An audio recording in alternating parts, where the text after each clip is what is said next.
Hello and welcome to the Isles of Adomawyr post-discussion, and this time you see a face that you're not familiar with, but don't worry, I did my research and I'm deep entrenched in the lore created by brilliant minds. Won't point any fingers. Welcome everyone, how are you all doing? You all feeling good? You all chilled and relaxed? You'll see we are missing some people. They will be here very shortly. Sorry for the delay. There were some technical difficulties, but nothing that these fantasy minds could not figure out. So I think in this campaign it would actually be appropriate to say testicle difficulties. Yeah. They were telling me about phalluses earlier, so that surprises me, right? Yeah, phallus over there, right? Welcome to the club. I was testicle face before. What's a few balls amongst friends? Yeah, what an awesome time. It's been 6 years, a lot of mix and matches of people. But It's here been is a sitting, brutal 6 years. and I see not everyone made it, but the toughest ones did. And here comes the even tougher ones. Slightly late to the party, but here nevertheless. Welcome. Come on, sir. We will figure out some punishment. Well, I think we figured out one. Yes. I've been told it's very comfortable down there, so hopefully you'll be fine. No. If you stick your leg out, it's better. The fun part is he was probably the tallest character of all of us now. It's the shortest. But it's over now, so we don't know. Mike, I believe there's something in the fridge that we forgot to grab before we started. Sorry. It's crucial. It's crucial to the story. I think there's exactly that amount in the freezer. Perfect. So here we're sitting. It might be a bit of a surreal experience for some of you to think that this massive story is finally over. And what a massive story it was. We won't do a recap because Yande told me that would take, 8 streams, you said? So, Something like that. yeah, so if you really... And that's not even the blow-for-blow recount. Yeah, and never mind the backstory. When we're done with the epilogue. Exactly. Next year is only going to be discussing the backstories of everything. And, I mean, you see something amazing. Some would call this the elixir of the gods over here. Well, if it wasn't for this lovely brand, I don't think I would be alive after the past 5 months. And that's why there's a shrine dedicated to their efforts. Here on this wall. Slayer. And maybe, they beat us to it, but who couldn't rush towards a Slayer? So maybe now's a great time to mention that there will be a discount code in chat right now. So click on that for, I believe you said 5% off all purchases. 5% off on their website only. Yes. I probably should mention that. I think I forgot to tell that to you. So the link is in chat on Twitch, but it's in the description on YouTube. Which, Sorry. I mean, it's 2025. If you don't know how to find stuff in the description, then maybe you're in the wrong space. But how could we have this big and deep discussion full of questions and crazy theories and everything if we don't even know the people sitting here? And if you're in a post-discussion with people you don't know, then once again, you're a little bit weird. Let's start with Matthew. Matthew, you're here. Right. How are you doing? They told me to call you phallus. I wouldn't ask why. This is the big boy. That was me. I've seen a lot of people take ownership over the phallus thing. Yeah. How are you doing, Matthew? You're sitting here, end of the campaign. How are you feeling? I survived. That's good. That's good. All of your characters survived? No. Yeah, no, I didn't think so. There's only one. This is the proper time for a... Yeah. No, that's awesome. And then we have Mike there at the end. You survived as well. I see a lot of lost. I think only 2 characters of all of them survive now. Well, I know it's not the worst perpetrator. There are worse perpetrators present, but you got through it. And Mike is sitting here, even though all your characters are not here tonight. How are you feeling? Are you feeling good after this campaign? Yes, I So- think Sorry, Mike. Don't look behind you. I saw. I saw. So I think it's good. All good things come to an end. That's true. Leave the people wanting more. And then we've got Rhiannon. How are you doing? I've been told Will is the pronunciation. I don't see how the 2 turns to an I, but I'll accept it. Yes, he is Will. You got the special seat. Sorry to No, please do. But I don't think it has ever been explained on stream where exactly your name comes from and what it's supposed to mean. I mean, I know that, you know that, and I think Mike knows that, but I don't even think that Matt and Samuel knows that. I definitely don't know I that. was told it's pronounced Will. Yeah, and then there's also W1. That Yes, makes sense. yes, that's Will the first. Will W2LL was the second Warforged ever produced, and so his name has the 2 in it, and only the commanding Warforged will have a number in their name. But also, when you initially created the character, you did mention that it's a, at least in part, a abbreviation of the term "will to learn." Yes, that one as well. Because that's long ago. That's one DMs. yes. But yeah, the longest. Yep. In the entire campaign from Yeah. all of us, but besides the DM, of course. No. We started together. That's awesome. And then, I mean, we haven't introduced Samuel here. How are you feeling, Samuel? You made it. Hey. You kind of survived. You survived. Oh, fuck. Yeah, but with a string and strew of characters, I'm sure, as well as I'm sure Younger did. One intentional, one not intentional. Yes, he actually paid the greatest sacrifice in this campaign for the whiskey. for the best bounty. Okay, I was about to ask, was it beautiful? But I mean, Yes, it was. It was beyond. I do glorious. believe we should introduce you to Dragonfire during the stream. Yes, Yes. that sounds like a good Yes. thing. Are we saving it for later or wait? Yeah, let's save Okay. it for a little bit. When you feel ready, pull that trigger, and I'm really excited to hear. And how could we left the best for last, even though he wouldn't admit it. We've got Yandere, the brain behind the story, and the master crafter. Yandere, how does it feel to have someone else talking for your stream today? Finally! I know what there's a eternal dungeon master. I always want this. Yeah. No, I think I am paying him the greatest service by relieving him of his duties tonight. So please feel free to chip in and be as interrupting as I'm sure a lot of these guys were in your story. I'm so thankful that you said yes to coming to host tonight because one, I kind of want to be a part of the group for a change. Definitely. And I've been running both the game and the stream in a lot of cases every single week, not just every second week, for the past 2 years. Wow. Yeah. I mean, it's running the stream here and trying to keep chat happy in between and making sure everything works the way it's supposed to, as well as following up on these guys and the fucking shenanigans that they get up to.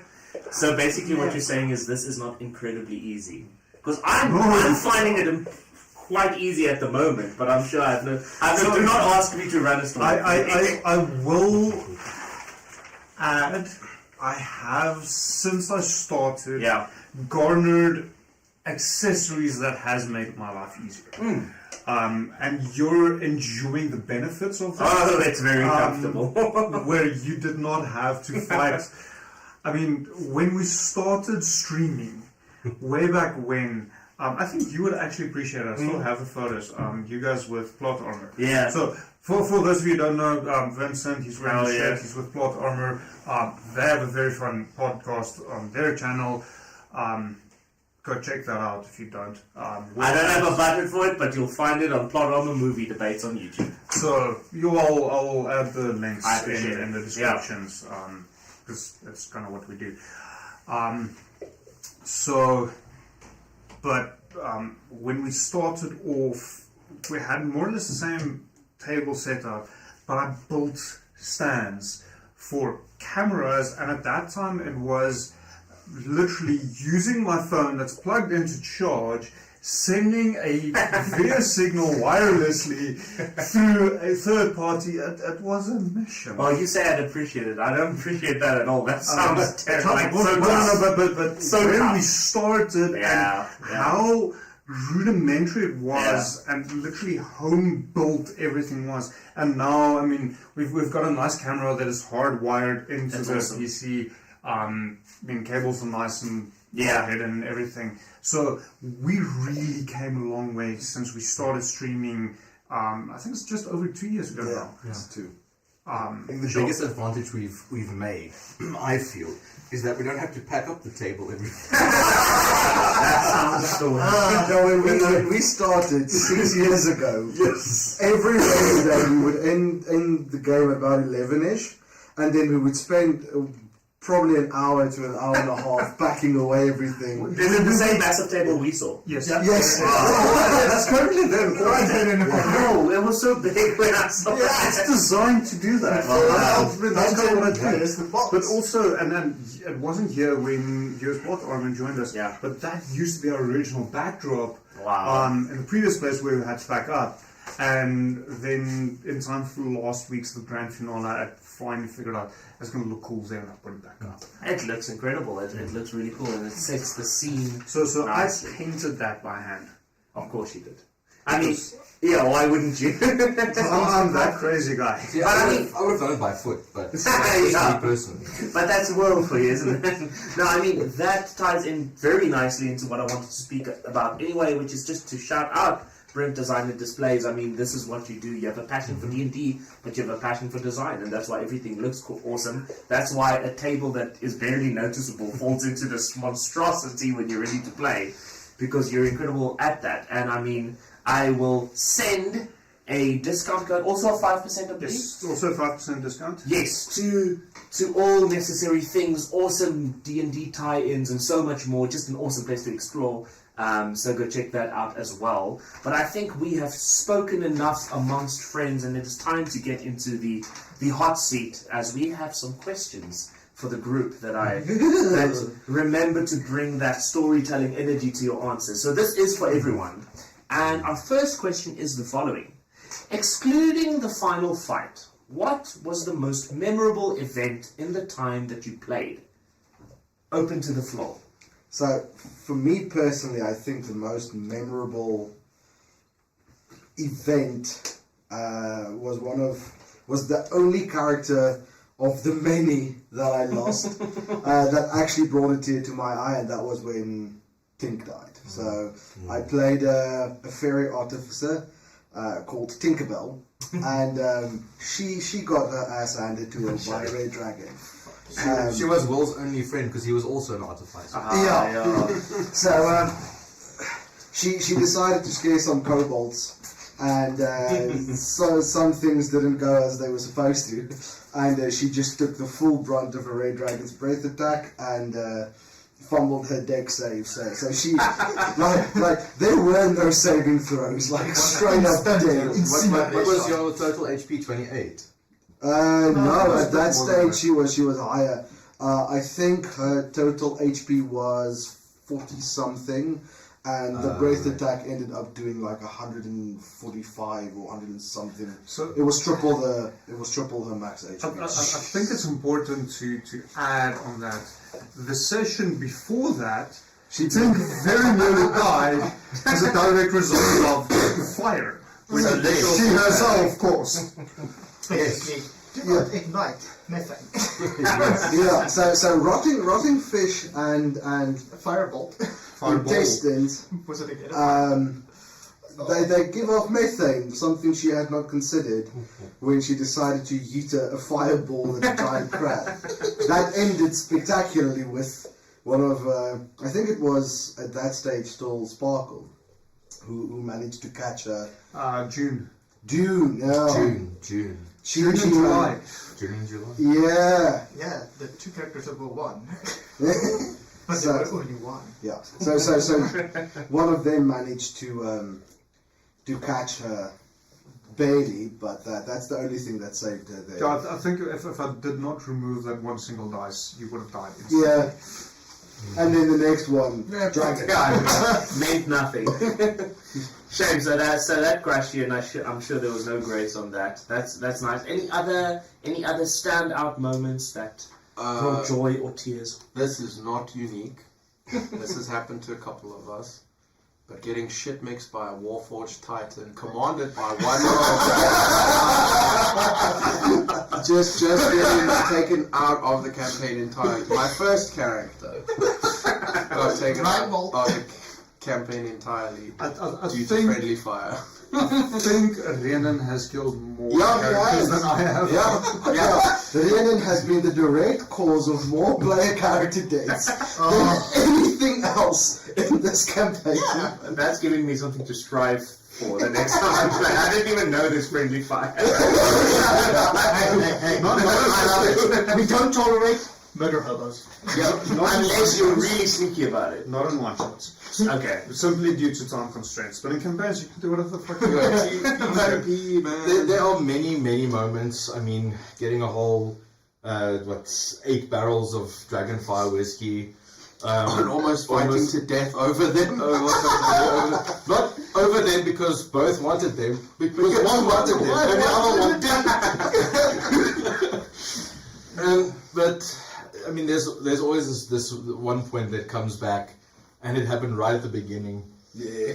There's a well-shaped crater in the floor in front of his guild. But also that red dragon, that's where Yandre's headaches with Will started, because that's when he got money. And so the Solemn Guild and Steampump Enterprises was born. Yeah. You heard that correctly. Steam pump. Not pump. Yes, Yeah, just so you're aware, Will is also an entrepreneur. No, but Will's look, you gotta risk it for the biscuit. I mean, Yandere was Will as much of a pain as he seems to have been. No. You had to swallow. Fair enough, he's being modest. I mean, I almost feel kind of nostalgic. I wasn't there, but I'm feeling it with you guys. It's crazy how real these characters become. And I mean, that really makes us lean into thinking about the world, and obviously there's these personal experiences. But the question is, were there any wild theories about the story, where it would go, the world, that turned out to be incorrect? Did anyone have any wild theories? I thought Vinegron was a fucking evil wizard. I thought whatever he was actually the brains behind the cultist. And Some theories. did it break your heart when you found out you were wrong? Or were you happy about it? Well, he did fucking blow up the big baddie at the end. having a level 20 wizard on our side, yes, no, that was That's a win. That's not a loss. That's always a game. Any other crazy theories? I mean, this is 6 years of story, and I know everyone wasn't there for the whole thing, but were there anything where the story took twists that you did not foresee, or maybe had different opinions on?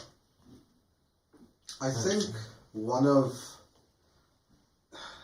the twists was once again caused by Will. When we went Recurring theme. yes, very much recurring theme. Where we went off on a tangent to start a fucking brothel enterprise, purchase half of the city, and it took he purchased half of the city, started a brothel, trying to purchase half of the city, but the DM said no. created I had to put my foot down somewhere. created a whole guild. It took us a good 7 sessions to get back on track. Like that. So we're talking months here. We're talking about 3-4 months at least of trying to get him. I think let's explain where the struggle with Will started. When you got a dragon. In the beginning.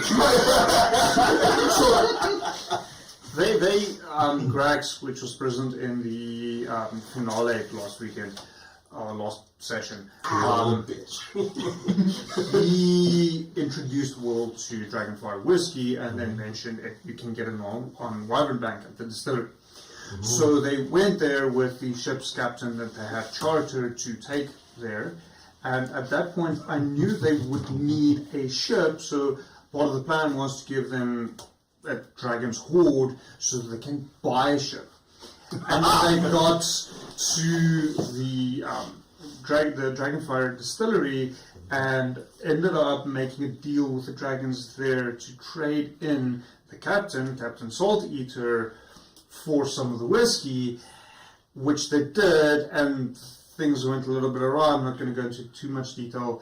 And they ran out with Cobalt hanging onto, I think it was the Will. Yeah, it was Will. And then they convinced the rest of the crew that the Cobalt that they dragged out, which by the way is Mork. It was Mork. is their Captain Salt Eater that has been transformed into this kobold, and then ended up taking his ship instead of buying one as I initially planned. So they had the Dragon's Hoard and the ship instead of just one of the two. Well, let's preface. Sorry, let's preface this one. I sacrificed one of my party members first. His first character for a bottle of Dragonfire whiskey. And a bag of I made a deal with the captain that I could outdrink him because I'm immune to alcoholic intoxication and he is not. So I said, within one shot of Dragonfire, if you are still standing, I will pay you for your ship. He was still standing. And so we said, no, but I said two, some gaslighting there. And this is one of the few times Rhiannon rolled well during the entire campaign. Yes. Yeah, sounds like and then he survived two. Then one of my party members came in. It was Thane. Thane came in and said, no, but it was 3 shots. By which time, finally, he did go down on the third one. However, in his grief, Will actually drank a potion of confusion, which does get him drunk, after he thought he lost. So Will was almost blackout drunk at that point. Salt Eater passed out. Then Thane convinced the dragons to take Salt Eater, but because he was a little bit bigger than Venari, they gave us 2 bottles for him. And then Will went rampaging through a distillery full of dragons and managed to grab a couple of kobolds. That can also actually fall into one of the most memorable moments of absolute perfect role playing, where Salt Eater, noticing that the guy he had signed a contract with, Salt Eater was pirate dwarf, and Salt Eater. Thane. He saw the perfect opportunity for more whiskey. I mean, a dwarf wants whiskey, and he saw an opportunity to take a ship. What does a pirate do? He takes ships, and he traded Salt Eater for 2 more bottles of whiskey, and then he realized that Will had gone trudging around. He found Will inside of the treasury room with a big-ass white dragon sitting in the rafters, and a very pissed-off dragonborn looking up, a bunch of kobolds clinging to him, trying to get him out, and Thane convinced him to leave, and Will wanted to rob the place, and Thane was, did you see the fucking dragon? And Will responded, what fucking dragon? There's a dragon!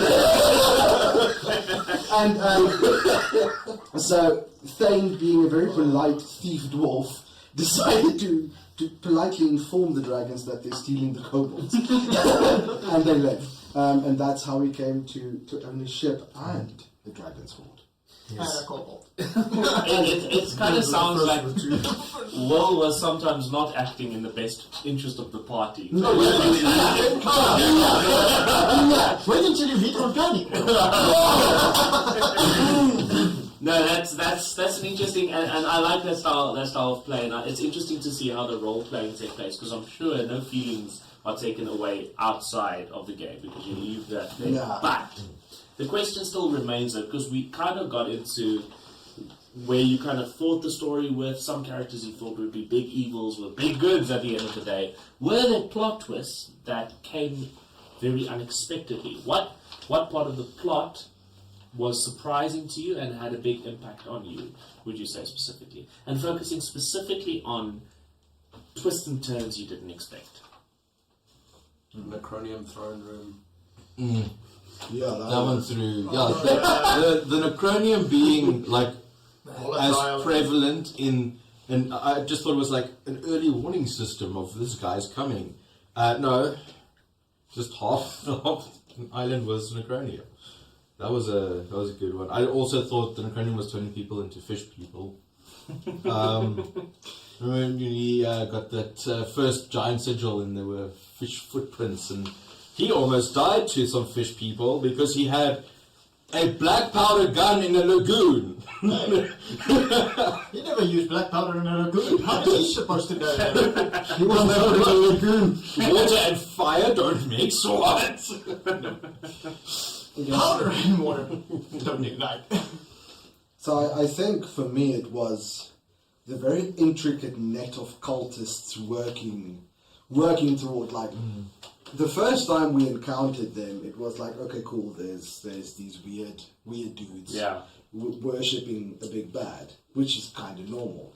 But the intricacy of how effectively the cultists moved amongst the population, it was one of the twists that I really enjoyed.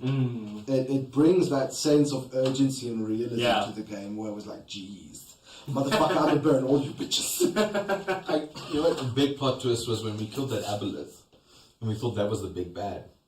Okay,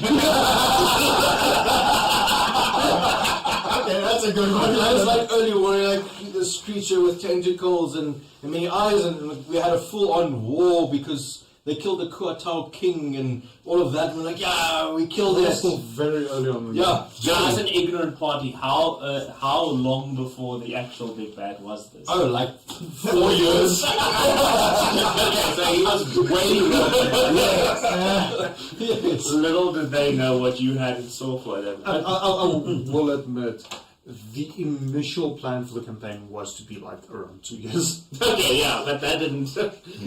Much like Will's drinking game, it tripled in how long you think it would take. Okay, but here's a question, little off script, is you had this big bad in mind when they were fighting what they thought was the big bad, or did that come along later? So, this part of the tale hasn't really been told simply because of the big plot points that it is. So I think all of you are aware of the history of Adomawyr, at least in part, where approximately 30 years before the events of the campaign, there was the whole world, the whole Iraba shook, and no one knew why. And about 2 years after that, a elven trading ship got lost on the way to Sauk on a regular trading mission during an unseasonal storm, and happened upon the Isles of Adomawyr, which they named Adomawyr, which means mouth of anguish, as the main island was at that point a actively erupting volcano. So landed there, repaired the ship to an extent. Some of them stayed behind and the rest sailed back west to their homeland in order to get more people to actually settle this, as it's a good stopping over point. Which, had you focused on the lore, they looked back and saw the cliffs of Glikia starting to turn green and called them the crystal glyphs. So 28 years, give or take, before the events of the campaign, it was already starting to become necrotic. So that's why the island is so populated.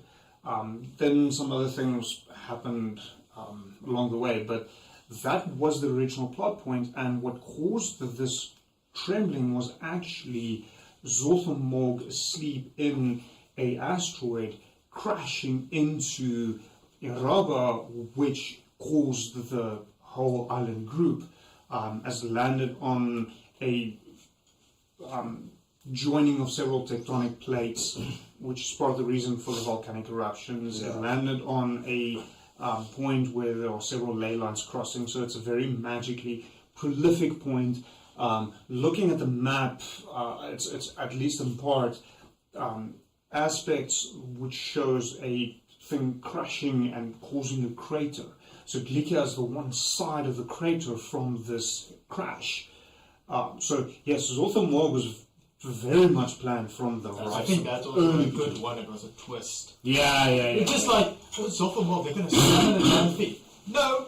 The giant thief is already here. It's a giant egg. He's right there. He was right there all along. And it was ingrained into the history of this world. I mean, that's what's incredible. So it's so cool to see how astray they were led into thinking that they had faced something huge and they weren't even close. And I mean, if you look at this world that's been established, and this world that you guys only got a glimpse of, really, over your 6 years. Yeah, I mean, realistically, if you look at the map of Iraba, yes, the material plane, Isles of Adomawr is like a tiny dot there in one corner. And that's 6 years. And that's a 6-year campaign. The rest of the world, I mean, there's this.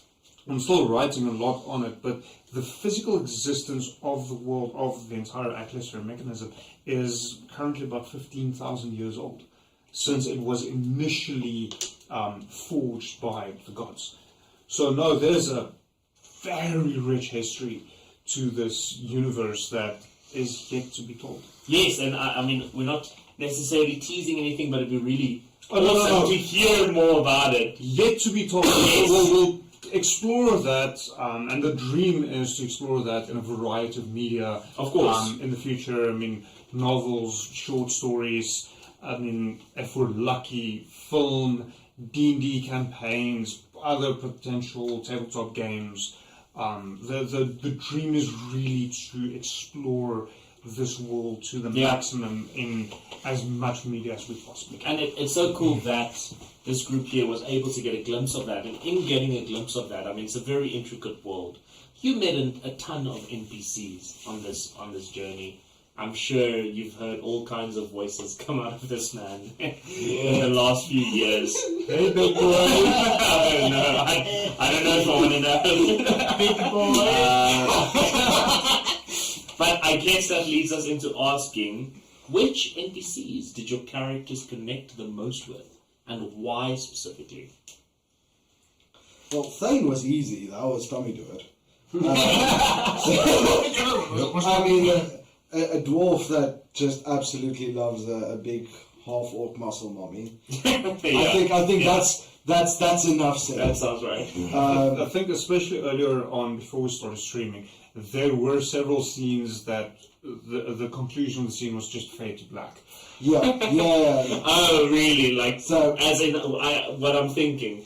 Yeah, one of my favorites was my character Thane and Tommy Doer, Yandra's NPC, were flirting so well as an RP that Rhiannon got up and left. Sounds about right. That was memorable as hell. I think but you went big boy. No. I'm sensing a special relationship here that we haven't yet explored. I want to know more about Big Boy. You're up. So, monster. Yes, Will can't procreate because he's a robot. He's also 7'3", I think. And one of the city guard females really liked that he was 7'3". Admittedly, they met while Will was in prison. Yes, I was imprisoned, and she took a liking to Will, and I can't exactly remember if this was before we went to my house, I think, or was it during? No, I think both. I can't recall exactly. There's a lot that happened in the past 6 years. There's a certain level of what's the word? Cringe. Yes, that's the word. And this man, in all of his glory, looks you in the eyes and says, "Big boy." Yeah. Which I think makes it you want to experience it. Yes, but I can take a lot. That's what she said. Yeah, no, okay. I thought I had a response in mind and crumbled. You know what makes it worse, though? Is by the time that she had Will undressed and he had nothing, she said, "Well, you still have fingers, don't you?" And that's probably some time to ask anyone else about their NPC. Yes. At least we faded. It could have been worse. Yes. Smashed to black. Smashed to black. Smashed to black. Tell us any other characters embodied by a certain long-haired man that really stuck with you. If you said it like that, you're not an answer. Okay, ignore the face. Imagine the character. I mean, Zedek was interesting. Inagron was definitely the most unique character in terms of voice. Yeah, I think Inagron connected better with Jay and with Tink.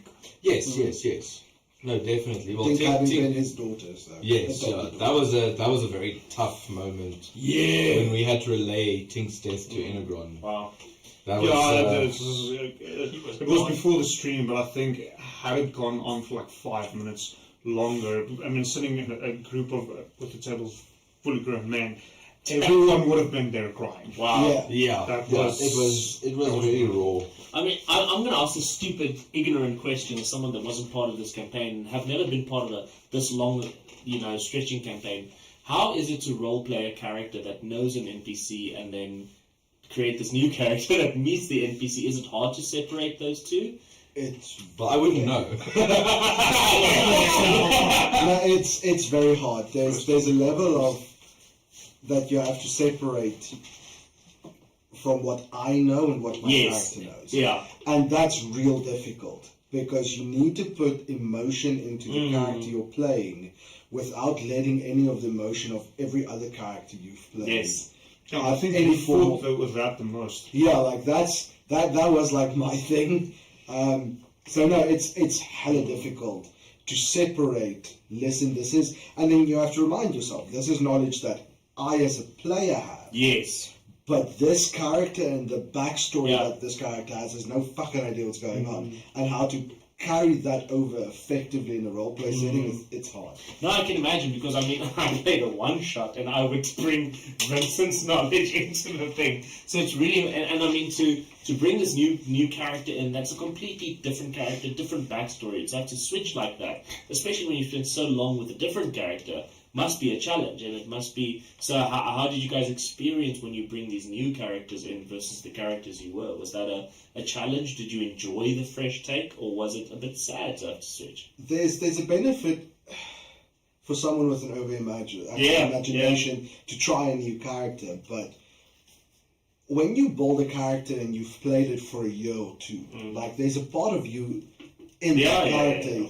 There's a part of your emotional state. There's a part of the way you think and feel and act. Like that character kind of becomes a part of you. Yeah, absolutely. And then to lose that character, it's not the easiest thing. Like you kind of miss them. Like you're excited on one hand about playing a new character and exploring a new angle, but also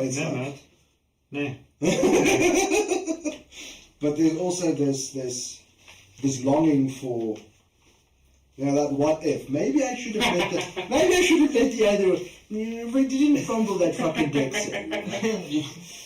That's crazy that this character that you spend so much time with, it comes down to a role and then you lose them forever, and it's bittersweet. I think you cherish, like this campaign, you cherish the time you had with it. And that's what makes it so special. And I mean, talking about these individual characters, we have very specific questions for very specific people. And I had to break it to you, Matthew, you're first. So my question to you is, what does Fallon do after the death of Elanil? There's a few suggestions, but I mean, get creative with it. Does he hold a memorial for her? Does he return home to their parents? Or does he disappear over the horizon? So to give some context, Elanil and Fallon both decided now was a good time to turn themselves into dragons. Permanently. And Elanil had a great idea. She wished to become a dragon. She could talk. She could interact with people. Fallon was... he used a different spell. He did not have access to Wish, so he shape-changed into a dragon. And the spell is quite specific. You can't speak at all. So he can't return home. He's a fucking feral dragon now. With a naked demon on his shoulder. No, he's dead because he tried to pester you, and you guys were caught up in a series of explosions. Huzzah! While you made Virgil is dead! Virgil had all of 15 hit points. We'll definitely talk about that more. Virgil is like one of the casualties. And if Fallon was not a dragon, cool, 10 gold pieces and Virgil can come back. But I can't cast spells as a dragon. I don't know, but as to what he'll probably do, look for signs of his sister, I suppose, and then the world is his to do with as he pleases. So correct me if I'm wrong. So Fallon turns into a dragon at some point. Yes. And stays a dragon. Yes. Does that mean you did not speak for the period you were like you did not do any voice for that character? Yeah, well, so it only happened in the last session. And the last Okay, so session you weren't stuck for like a year. No. Non-speaking. It was the Hail Mary, essentially. Yes. So, It's called being non-verbal. yeah, and you just autism took over and he just became non-verbal. And was it worth it? Was it the right choice at the end of the day? I think so. We That's beat it. the bad guy. Yeah, then that's all that matters. And I right? survived. So, I'm a dragon. It's there are worse non-verbal things. To be. Yeah. I had so he turned into an ancient crystal dragon, and they have telepathy. Okay. Now, I haven't discussed this with Yandra at all, but I don't think he can communicate in like a verbal sense. But I'm hoping he can communicate in like a the color turquoise. Yandere can't say no anymore. So you do whatever you want. So it's like a mood ring. Yeah, pretty much. Mood Ring Dragon helped Yeah. beat the big bad. That's a good headline for the times there. Our next question is for Samuel. So my question to you is: after coming face to face with an elder god, are the other creatures' coyote encounters a disappointment? I don't think there will be anything better for him to ever hunt than the freaking elder god. But yeah, no, he was disappointed at first. The creature he was hunting at first, the wooden scorpion, Amu. turned out to be a pacifistic freaking druid thing. Hippie. Hippie clanker. No, that's the clanker. That thing's just a wooden thing now. We've heard of hugging trees, now become one. So he had a little bit of like post-elder god clarity. Yeah. Posts off and off. Yeah, there was a lot of tentacles involved. It was definitely the climax of his career. Come on, if you were hunting something, what better way to say, hey, what did you kill? I killed a deer. No, I killed an elephant. I killed an elder god. I don't know if Coyote was the one that killed the elder god, as I seem to remember wasting 6 barrels of Dragonfly whiskey. Hey, I don't know where you are, but wherever Coyote's going, he's not going to say you did it. Okay, so is Coyote able to deal with the weight of carrying an elder god only looking forward? Or is that the peak of, look, it's an okay peak to have. I think that's his peak. That's his story. That's the tombstone, killed an elder god. Probably just now go on and search for anything but not hunt. So it's kind of his like little bit of a retirement hunting times now. Tone it down a little bit. Doesn't get bigger than that. I mean, once again, not a bad place to stop. So that's an interesting take on him. Then, I mean, we've heard a lot about Will, but we're not done yet. So Yes. I did realize I sent you the question before. So I was actually for a while under the impression that Will had died. Yes, it was a brutal session. I forgot. So the question was phrased as such, and I'd never actually rectified it. So I'm What was the question? okay. I'm gonna read it, and if it is wrong, this is not my fault. I will. I'm definitely the guilty. The incorrection here. So I will read verbatim. Will probably have the most satisfying character development, coming from a lowly place, being lost in a world where he does not belong, to commanding an airship armada with the promise of going home. Is there anything you would have liked to do differently? Buy half the city.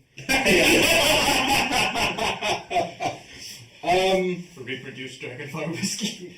I mean, that's a good one. You know, if we're looking at that sense of, because let's go with that. Looking in that sense, I do feel that I wish Will did have a bit more empathy, in a sense. But you know, his character development really went quite askew. Even like I was playing him, and it just went because at first he was this stoic, soft-spoken but commanding figure in a certain sense, and then he just became a fucking child with money and guns and bombs. Yeah, but I think a lot of that happened after Organic World. That's true. He went through puberty, is what I'm hearing. Yes. But I mean, so Will went through quite a few party members. So initially, he did build a bond with the people. Yeah. And by the end of it, people came in and he was like, you can come along if you want. I don't give a fuck. So, he didn't grow more humanity. He actually became less human because of the mortality of his party members. And to touch on Organic Will, at least the halfway point of the campaign, up until he was trying to hide the fact that he was a Warforged because he didn't know how people would react to him. Yeah. So he was wearing like armor that covered everything and whatnot, and then we had this one character that insisted he go to a bathhouse.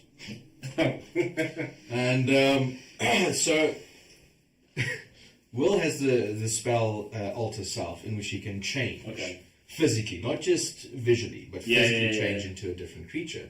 So what happens with a 15,000-year-old robot if you suddenly give him hormones? Fade to black. Yes, but to the extent of him asking, because he's like, oh, I have to be a male, because that's how it's perceived. I think for added context, the character in question is a somewhat promiscuous female drow. Yes. And this is an NPC, right? No. This is a DC character. We actually had a girl playing with us for quite a while. Yeah. This was her character. So I am as innocent in this as I have repeatedly in that session, and this is the first episode. So if you want us to go see that, it's the first episode. Oh wow, good start. It's requested Fade to Black. Oh no! And it did not happen. Hey, sex sells, eh? No, it was really fun because Will approached. I think he was getting me back for Big Boy. No, because Will approached said female character and said, "Hey, I've heard bigger is better, right?" And so she would indicate, yes, most men are roughly about yay size. And she is short. Unfortunately, she was short, and with her reference, he took that as, from hip to knee. Cool. He's 7'5", which made him 15 soft. So now he's at a bathhouse for the first time with hormones, can get drunk, and doesn't know normal mortal decency. So it was a threat. Quite an attractive female drow. So pursuit of desires. Yes, so that was my threat. That was kind of the initiation of Organic Will, and my threat to Yandre. That if he ever pissed me off, I would just go organic. I have a question. Once again, I know nothing, so if it's a stupid question, then it's a stupid question. Did you have to... Sorry, ladies and gentlemen, quickly solving something there. Did you have to roll in these non-Fade Black sequences? Was it interactive or just pure storytelling? At that point with the bathhouse, it was interactive. Because you'd want the universe to kind of command your hijinks. Does the towel stay on? Do you hit someone in the face? Who knows? Is there a dice you roll for length of time is the question, but you do not have to answer. You roll performance. Yeah. I sort of... That's not a dexterity check. This is before your time. You know now. I got to roll performance later on. The best performance role that we've had with a Fade to Black was Salt Eater and June. Because full context, obviously I was role-playing Salt Eater as an NPC, and June was my girlfriend of the time. Yeah. So they were getting it on, and then they rolled for performance to see And less cringe than me and Mike. how they did. And Salt Eater rolled well, and June rolled terribly. yes, Salt Eater rolled very well, and Jin was the one that initialized, and she rolled very low. So he was like ecstatic because it was the best experience of his life, and she was like, eh. That was, by the way, on the way to where we would eventually sell him for whiskey. So he had coming, excuse the pun. Yes, on a high note.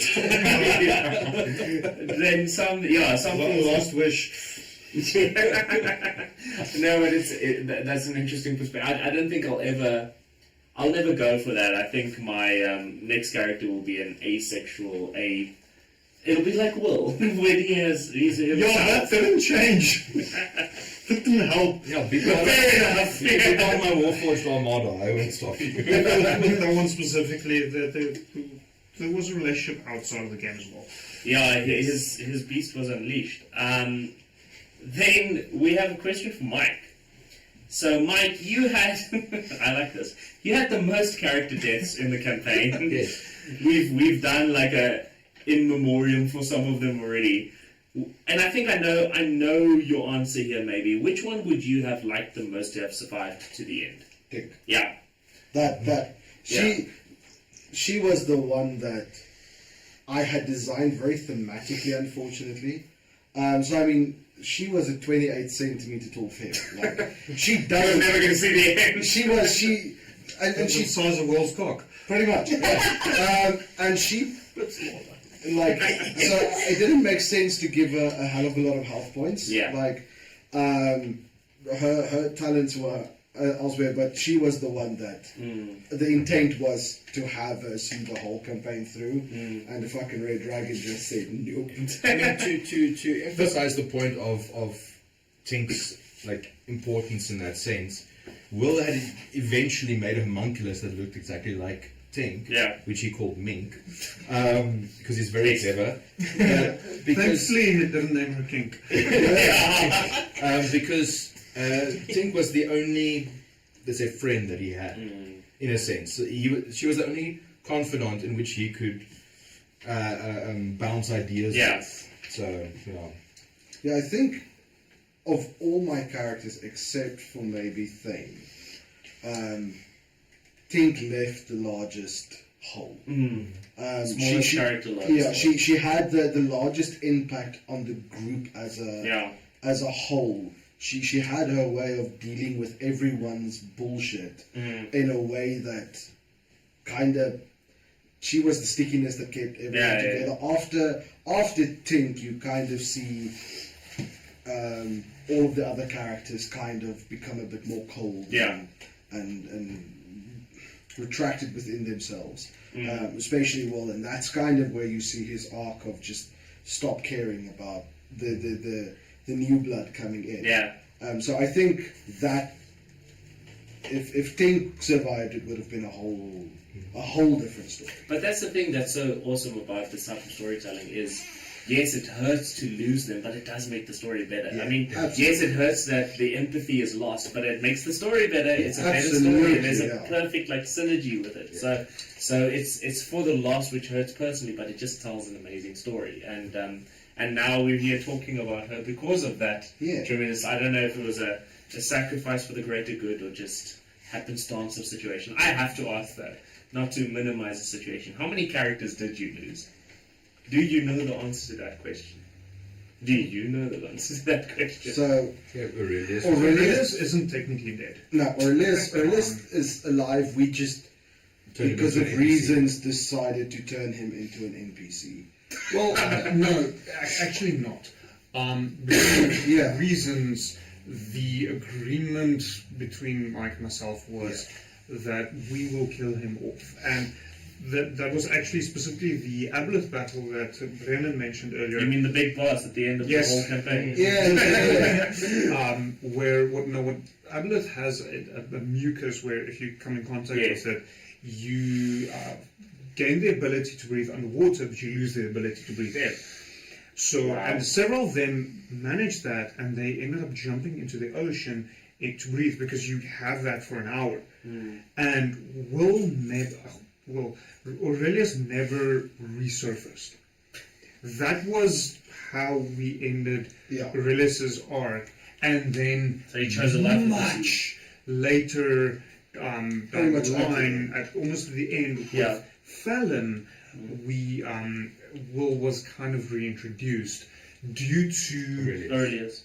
Aurelius, fuck you. I'm tired. It's been a year. It's been a brutal year. 6 years. Aurelius was reintroduced due to the significance, because, and I didn't touch on this earlier when I was giving the quick lore, but there is what's known as the First Four. Yeah. So several years after they started settling Adomawyr, it erupted again, and they evacuated the main island to and settled on Glikia. There were also 2 other eruptions which resulted in Icegar Archipelago and the Narrow Atoll. And it got so bad that they started evacuating everyone off the island group, thinking the island group is lost, but it took time because they only had limited space on ships. And during this time, 4 children were born on Glikia, in that small village which later became known as Scorchview. And those 4 were Aurelius, Elenial, Thelen, and Uncus, which only came in right at the end. And they all had additional abilities due to being born under those very specific circumstances. So initially, with the conversation, with the happenings, the plan wasn't actually to bring Aurelius back, but he was dead for desperate. But it was never. There was no body and so on. I just felt it was so not vital, but it would have added so much to the story having him come back in that manner. So, I mean, Mike wasn't aware of that at all until he saw, because it was a single, an individual dungeon mastering session with Matt, where he came in because he was at that point teleported to the stained glass, which is an interesting story in of itself. But that is the entire series. It's a series of very interesting stories. But there was a individual session that just Matt played, that we ran on a separate night. It is also it's available on where I really enjoyed that because I was able to explore a bit more into the greater lore of the universe, not just this tiny island, and show that where it started 6 years ago, the small island grew to where it grew. But that was the reintroduction, and not even Mike expected that. But yeah, so Aurelius, for a long time, everyone thought he was dead, but he was never really actually truly fully dead. Yeah. So excluding Aurelius, 4 dead and 1 NPC. Okay, that's not the worst most deaths. I mean, that's about 1 a year. Yeah, that's very much. No, it is actually, because you missed out on There's 1 a year that I missed in the campaign.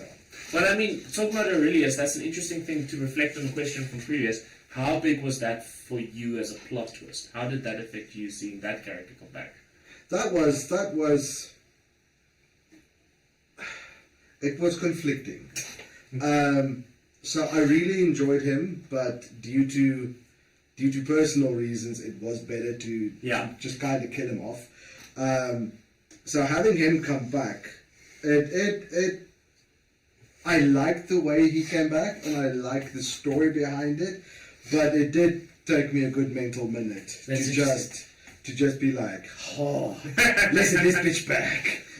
So how long was the time period in which we'd not seen Aurelius?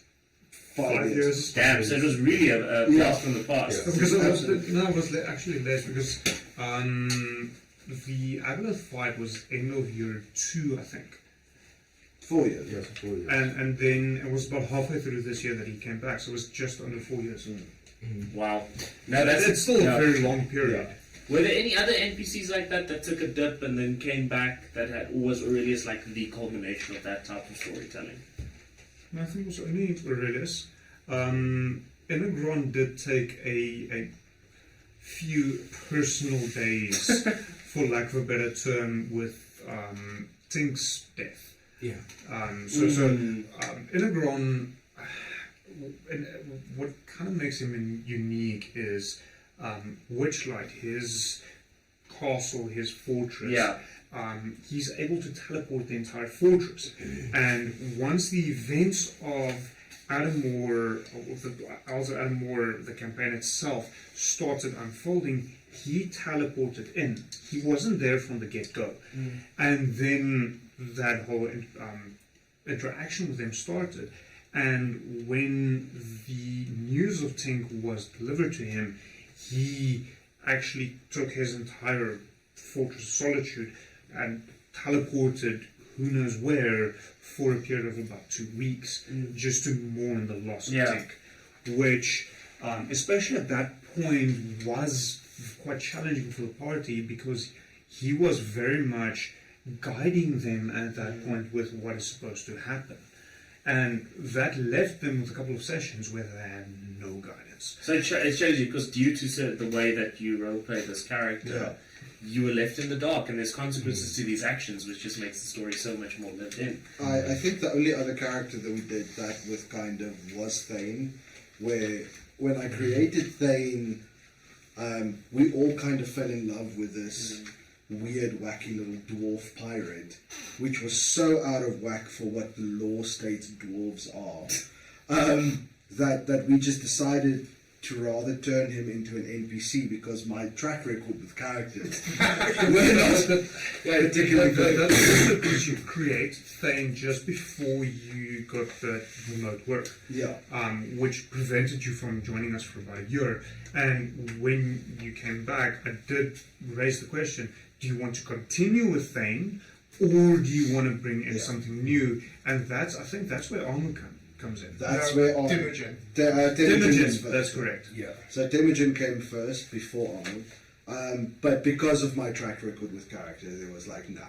Now we're keeping the. Yeah, we thought it good to give Thane some plot armor. Yay! So Thane doesn't die. No, so Thane is very much still alive and kicking. And I'm sure everyone's happy about that. The last thing we kept Thane at least. Except Tommy. Yeah, Tommy is dead, but she doesn't. No love lost there, it seems. No, I mean, it's interesting to see how these stories unfold, but then it begs the question, is which location or story arc would you want to revisit or explore further? The Underdark. Tell us more. No, I just love the Underdark. What about it that stood out to you specifically? I just like grim stuff. It really gives you. We could see bio characters. For reference to the two first characters, Warlocks, and then the third one, Bloodhunter. Yeah. So, I just liked the Underdark, and I knew shit was going down when we had to get out, and because they were worshipping a giant spider. If there's anything to go by, I don't want to be there. Yes. So I did like the first introduction to the proper cult stuff that we did get in the Underdog, where Will was held captive because they tried to break in, and he was like, "No, don't knock on the front door," and they captured him. That was a pretty fun, interesting one. I would like to see Isla's family drama arc thing. Raise some hell and all that. After she bored a hole from the heavens. We were in the Underdark, which technically is hundreds of feet underground, and she cast a cleric spell which brings down holy fire from the heavens to where you are. By which point there was an ocean above us as well. So she just went hole straight through. And this is not the first example of where I take what they say literally. Yes. The other one being, who wants to share? No, please guide us into which one you his first character, Renari, yes, was sacrificed for a bottle of whiskey, as we mentioned earlier. And at one point, because loot goblins, they wanted whatever equipment he had. And they asked, because he was led off to a dragon to get some food. He was already in a cage. And they asked the kobolds, can you bring us his shit? So he brought them a bag with Renari's literal shit. And not understanding why it's a problem, why they should bring this, and why, even though they asked for the party asked for this, they don't actually want this now. But also, can we just, like, a group of kobolds running up to Venari, please tuck in this bag? I don't think you have to ask him because to answer another answer to the question, what I think I would really like to explore is just after Elanil met Will, she cast the spell Legend Law, which gave her some interesting information about them. And the one thing is, why did the Warforged leave? Why have they been absent? So that's a story I'd really like to explore in the future. Like, what happened that made them just abandon the plains and remotely observe everything instead of like having forces there? So that dwarves. Yes. Yes, so that's meta. That's not something. It's lore. And I did kind of start exploring that when I was still running the Games of Jix with the Lucarna Borgir campaign, but sadly that did not pan out. I might delve into that a little bit in the future as well, because it is something, it's a key point in the history of the Atmosphere that I think is could be very, very interesting to explore. But I'm not 100% sure how I'm going to do that yet, in amongst everything else that I'm doing. Yeah, no, I mean, there's some interesting things left to explore. You might have answers to some you've just been hinting at, but the people want to see more of the Underdark. We know that at least. So, and I'm sure you have a whole lot more to say about it. Well, I do feel that Matt's answer is somewhat different. So, as Yandre mentioned, through certain means, Fallon took a trip to the City of Glass, which is the home plane. It's the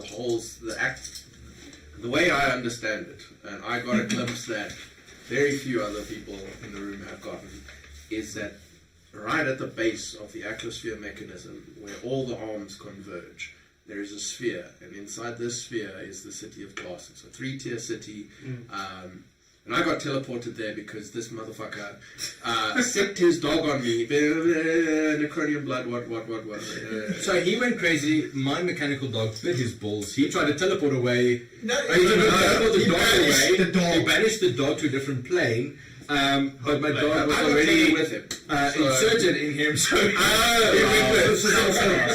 very important. This actually did come to a dice roll where if he rolled 1 to 10, only his balls would go. And on an 11 to 20, the entire felon would go. I think I rolled like an 11 or something. It was lesser evil. But yeah, so that is an area I'd like to explore. However, right at the culmination of this episode, Fallon gets a glimpse behind the curtain, and there's like a part of the City of Glass, if you're in a specific place, and it's kind of only really, as I understand it, where like the higher-ups of the Warforged can go, and he got to see the entire mechanism, all 8 known spheres within the law, as well as the secret rumored 9th sphere, which is, from what I understand it, basically the realm where potentially the gods live or exist. Sounds more like a question than a statement. Yeah. And number one, going to the City of Glass is cool. But number two, like seeing the options. All 9 of them. It gives me end of Borderlands 2 vibes, where they get the map and they're like, look at all these cards. You're like, and then you get Borderlands free. Yeah, I'll also. Shit, now it's not like this. Now you have to implement 9 walls to satisfy his need. Yeah. We've been to some of them. I'll also retcon my response because that was also a moment where I was like, oh, I'm like this. And I thought I was like this, but like I'm like this in the grand scheme of things. Just remember, you had two choices: that feeling or no balls. So that feeling's probably better. Yeah, I very quickly forgot about almost losing. Yeah, because you can't be a phallus without balls. Yeah. So that's the lesser evil. However, his dog did die, so Eventually. Not from that. Yeah, that's a way. No, it's not easy. My dog just came back without him. Oh, yeah. Well, to be fair, he was trying to start a petition to dismember all your dogs. I'm on what, dog 3? Yeah. Good. And we just changed the first letter of his name to the next letter of the alphabet. So it's Tilmir, and we're at Ilmir now. No, I mean it's interesting the scope at which you got to witness the worlds, and we'll see how much Yandere feels like exploring those worlds, because you've set up a tall task, right? 9 Middle Earths essentially. But they got some glimpses at it. It seems, at least a little bit of it, probably just a taste. Yeah. So I think I should add with the way the world is. Obviously, I design products and make laser products. So for me, when I started dreaming up the Atmosphere as a larger universal entity, rather than just the small island group, maybe on the material plane, which I call Iraba, but having a larger universe with other planes of existence, one of the big factors for me to consider was, what that I thought would be phenomenal for me, is if I've got a orrery that works of this universe, and that is largely where the clockwork mechanism aspect of it comes from.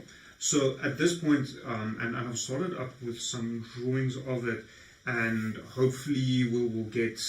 I'm still working on along with Samuel to get an intro that will actually show aspects of that for future campaigns. So they actually got an intro where you can see the atmospheric mechanism to some degree, but it's a clockwork mechanism. There's similarities to Sailship that sails through the void. Yeah. And the City of Glass is on the main beam that goes forward, sitting there, and it consists of the Warforged and the Modron, who are tasked to the Warforged protect the atmospheric mechanism, and the Modron to actually maintain the atmospheric mechanism. So you've got these tiny robots running around with oil cans, oiling these huge gears. There's a ton of lore has been written over the past 6 years, and I'm actually taking a bit of a break now over December from my day-to-day activities, the day job and the business and so on, and I'll be spending quite a bit more of time to expand on this lore, largely also because there will be a second campaign. I have a good idea of what it is, but I still need to write it. Yeah. No, I mean, I think I speak for all of us when I say we're very excited to see what's going to unfold, and I'm sure you've got many shenanigans up your sleeve. So Mike has mentioned, I think the past 2 weeks, he does not want me to get into a relationship because he worries that if I do, they're going to lose me as a game master. At this stage, the shotgun's loaded in the back. I know how to use it as well. No, I mean, it's tough. So we as Dungeons and Dragons love wishes you a loveless life so that this can continue. Can't I just get my own version of Marisha Ray? Sorry, no distraction. I'll pay it to 1 hour a week, that's what you get. I mean, we've touched on so much of this already, and I'm sure we're going to hear the name Will a lot now after this question. But of all the funny moments you've had at the table, and there's been millions of them, which ones that we haven't covered stood out? Almost dying from drinking one shot of dragon whiskey. So, so the law of Dragonfire whiskey is. I think that's a good segue, Mike. to the Dragonfire whiskey. Yeah. Sorry. I'll explain. Dragonfire whiskey is not your average whiskey. Yeah. It is They put so dragons. potent that a half shot of whiskey will make the average man blackout drunk. Wow. And so Will's favorite game with people that didn't know Dragonfire whiskey was to offer them a shot. So he's No, immune, not- right? not- I no, understand. first, Is it? He's Will is immune, yeah. He's immune. Any new party member that would have Yeah, joined any new party member, Any. every time. every Except time. Amu never. Except Amu, because Amu was the only Warforged that Will had met. Yeah. And that followed his command. He was like, finally, someone that listens to me. They didn't. So he would offer it to every single new party member. Yeah. So for Chris, that was the baddest decision ever.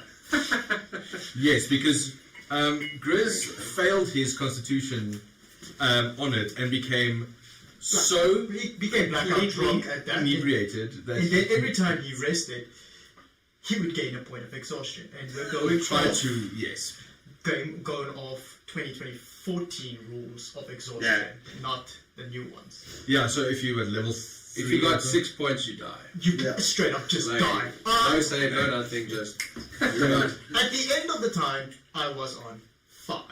Wow. But so his hangover was so severe that he couldn't rest properly for 5 days. I couldn't rest. I couldn't walk. Does it never wear off? Is No, just it does a- wear off. If you take a long rest and save the con save, it's basically.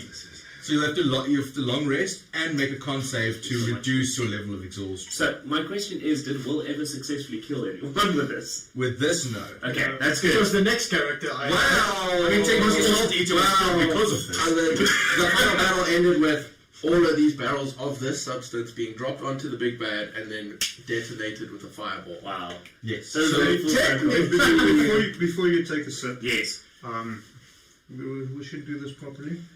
So, Vincent, from us, a very big thank you for doing this. No, it's So, a pleasure. Skål. Skull. Slow sip or fast sip? Let's go. No. We have way too much to get through for this. We've had enough birds for one. Yeah.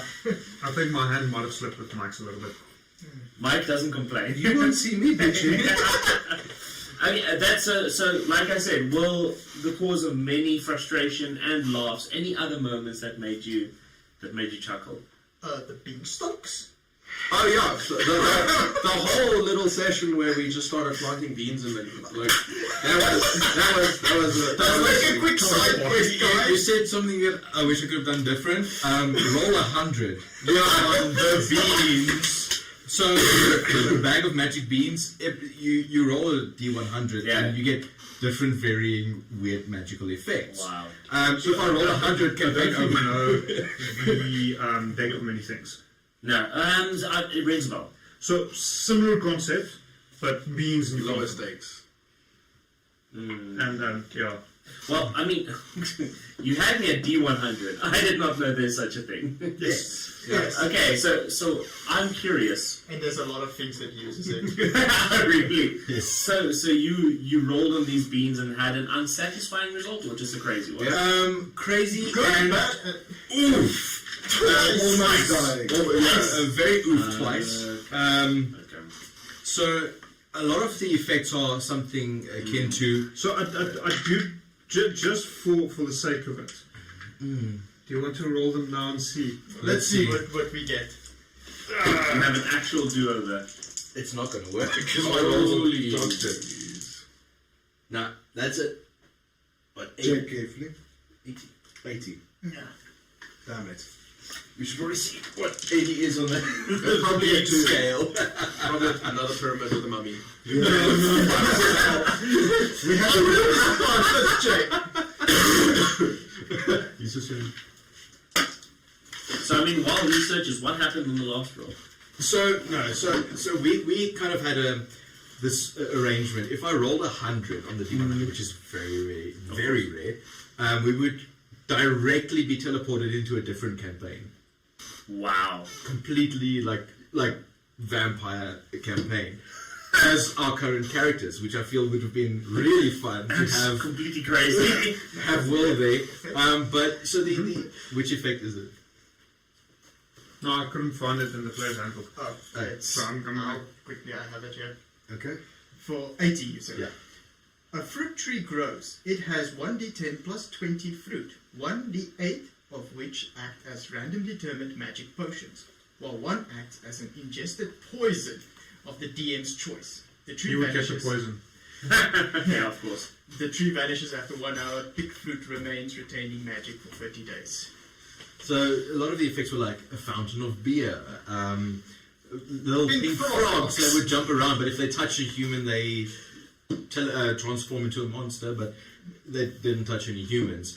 The worst of which, on the bag of 6 beans that I had, on a bag of 6 beans, I rolled the worst thing twice, which is the spawning of a pyramid with a mummy inside. A mummy lord. A mummy lord inside, which almost caused the TPK with the first one I spawned. And then it happened. And then I spawned the second one. The second one was just everyone just outside of the pyramid, just fucking whoever's gonna come out. Because we know he's going to come out sooner or later. We went in the first one. The second one we were like, nah. And then the mummy lord came out. Yeah, and then it fucked us. You know what's the worst thing? Killing the mummy lord. Doesn't kill it. No! Oh, That thing yeah. is cursed. So No, what? So killing the mummy lord's not the problem. Stealing his treasure was the Stealing problem. shit. And as he previously stated, loot goblins. If you steal his shit, for the lack of a better term, You are careful what you wish for. you are cursed. Losing hit points, Which and is he fun. gets spawned back. And also, if he hit well with mummy rot, which is And he almost which took is off a- his own leg. yes, which is a rot that will continuously consume your body until And this you was die. organic wall. No, it's a normal world. Organic. So is he? So It's a magical- because a lot of his magical curse. components, yeah, it's a magical curse. But a lot of his components were sort of organic, Yeah, so yeah, they yeah. could disintegrate, but because he's a magic robot, Yeah, he you can just just say repair rot, himself. rust, Okay. whatever. But not with Lucky the rot. rot, because it's magical. Yeah, so Eleanor had to cast remove curse and then Yeah. take the curse off. Nah, that was bad. Yeah, right. And that was literally nothing more than a side quest of you guys fucking around. Yeah, It was, it's a good example of fucking around and finding out. It was fun. Twice. We were like, oh, we have this bag of beans. You can see. Plant them now. I can't imagine. And with each progressive bean, we would stand further and further away and it grows. And then they proceeded to blow up the island. Yes. Oh, yeah, we tore an island in half. Yes. on a side quest. Yeah, That was on a main Okay, good. He overreacted and nuked an island. Yes. Well, that wouldn't Well- be the first time he overreacted. Well, not overreacted, but that was my second nuke. It sounds like fire and bombs was a big part of the story. Imagine Vietnam, like, Unfortunately. sun intensifies. But worse. The thing is, the Necronium is a highly volatile Of course. element. And just hitting it with a hammer would cause it to explode. Yeah. And violently explode. And that is what killed a lot of player characters from Will's side, as well as the 2 nukes, one of which garnered the attention of a certain red zombie dragon. So the dragon that we killed, that killed Tink, was made alive again by the necromancer. Which was previously a player character. Yes. Unalive. Fuck off. There it is. There's the beauty. It's the thing that killed the beast. He's not Get ready. that- Give yeah. him another 6 years before you bring that in front of him. Yeah, no, that shit's that shit's inducing PTSD. We should say this as well. The red dragon that was revived killed his other character. I lost 2 characters to the same fucking dragon. And they killed it the first time around. This is the mummy all over again. No, that's shame. Poor thing. It's crazy the fun things that come out of the side quests and how that impacts the plot. Yes. The plot. An interesting thing is, I mean, with all the characters, it'd be interesting to hear what you learned about your own characters. I mean, you create these characters, but you kind of discover them along with everyone else. So I kind of want to take the opportunity to go around the room, and we'll start with Mike. What did you learn about your characters, or even yourself as a player through this campaign? First of all, the ability to make Leonard blush. That was quite fun. But also, what stood out to me in creating all of these characters, not just one or two of them, was the amount of yourself that you actually put in there, and the amount of attention and love and dedication you put into this fantasy being that doesn't exist anywhere except in a group of retards playing a game. And what I discovered was how much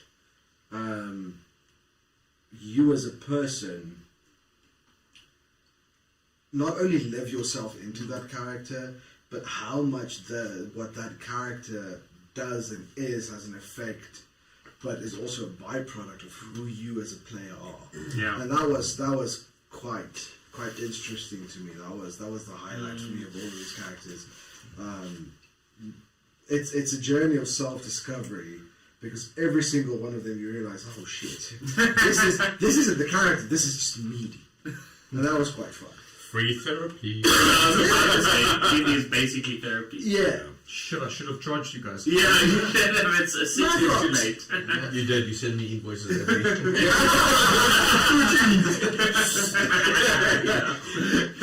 And then Matthew, what did you feel you discovered about yourself, your characters? It's a bit of a weird one, but when Fallon rocked up and I started speaking in the voice and the personality, Yandre alluded to the fact that it was basically my previous character, Ragvold. And in my brain I was like, but I'm not done. I'm not done What yet. have we done yet? But I started adding in things to make him more different and a little bit more unhinged. Which was fun. But also somewhat sensitive. There were moments, there was quite a beautiful moment in the penultimate session where the four come together. Yeah. So Fallon and his sister, and then Ankus and Aurelius, and we all just chilling around at the bar, having drinks, asking each other what happened. And like, Ankus is a dick, but also like we apparently were dicks to him, but that's fine. And we asked Aurelius like, what happened? And he's like, I died. And it was just a very heavy. So it was nice to dwell in some of those moments. And there was a lot of stuff to play off with Mike in particular, because we played twins.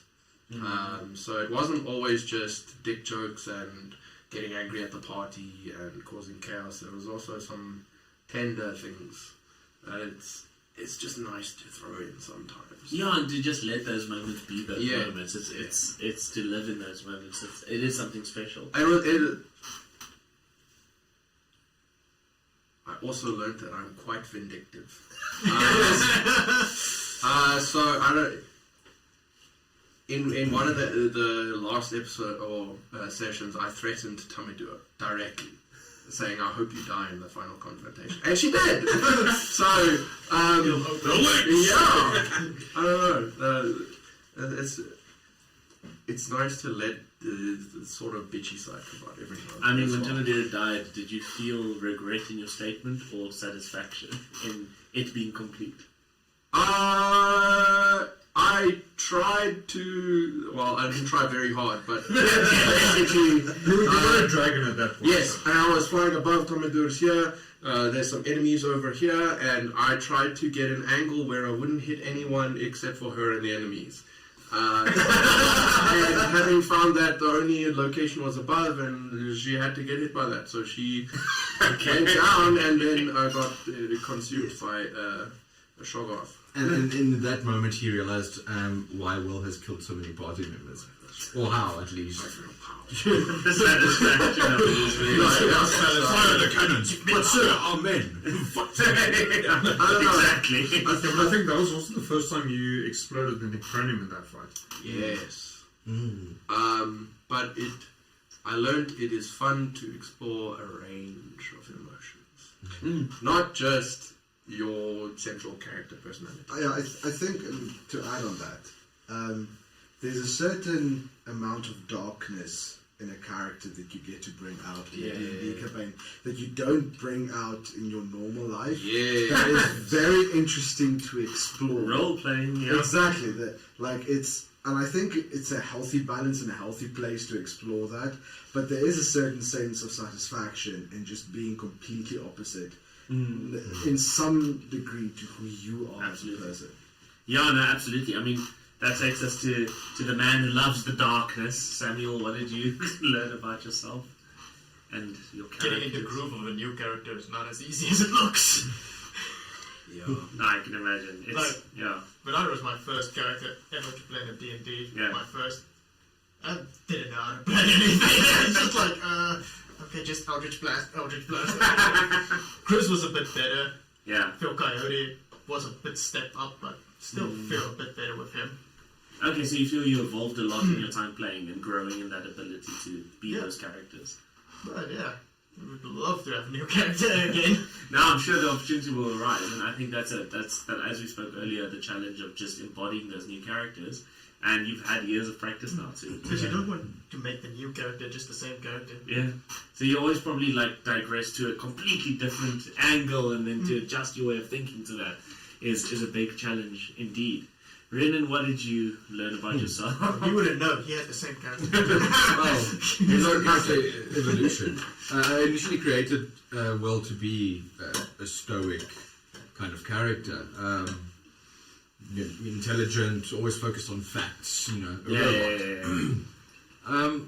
but with what I learned about myself is that's boring.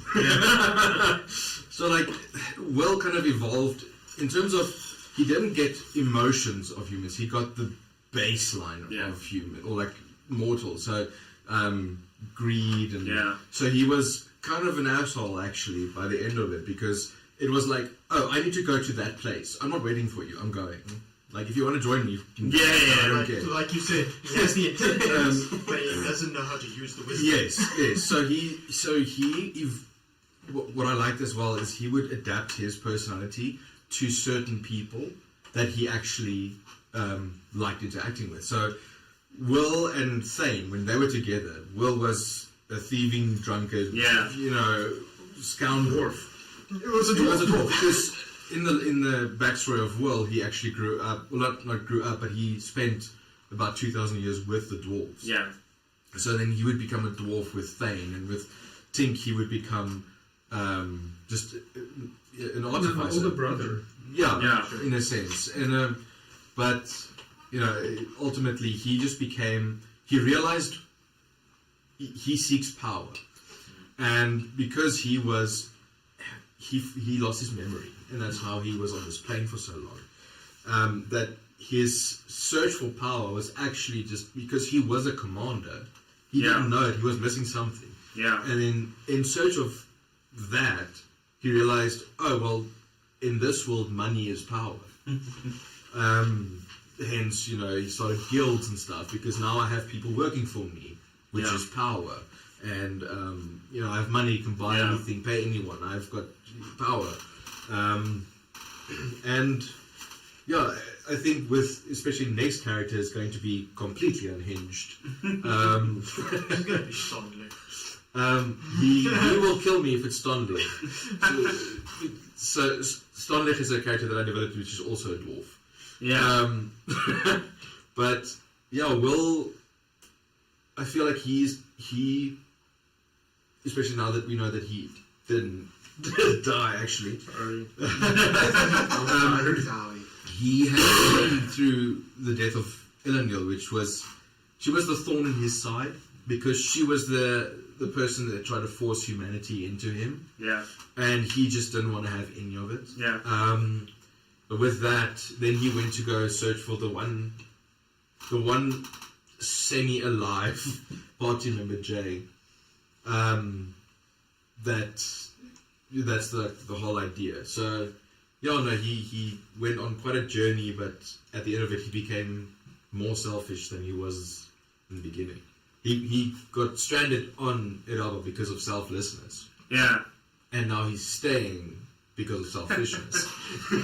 Which, do you feel that's something that was driven from your desire to play that type of character, or was it what the story needed? I think me as a person wanted to be seen as that like stoic kind of, have that people look up to you kind of thing. And then as I obviously grew older and the character developed, I was like, life's about having fun with what people think about you. So like, just, do whatever, do what makes you happy, and go with. So like, Will lives on a whim. Yeah.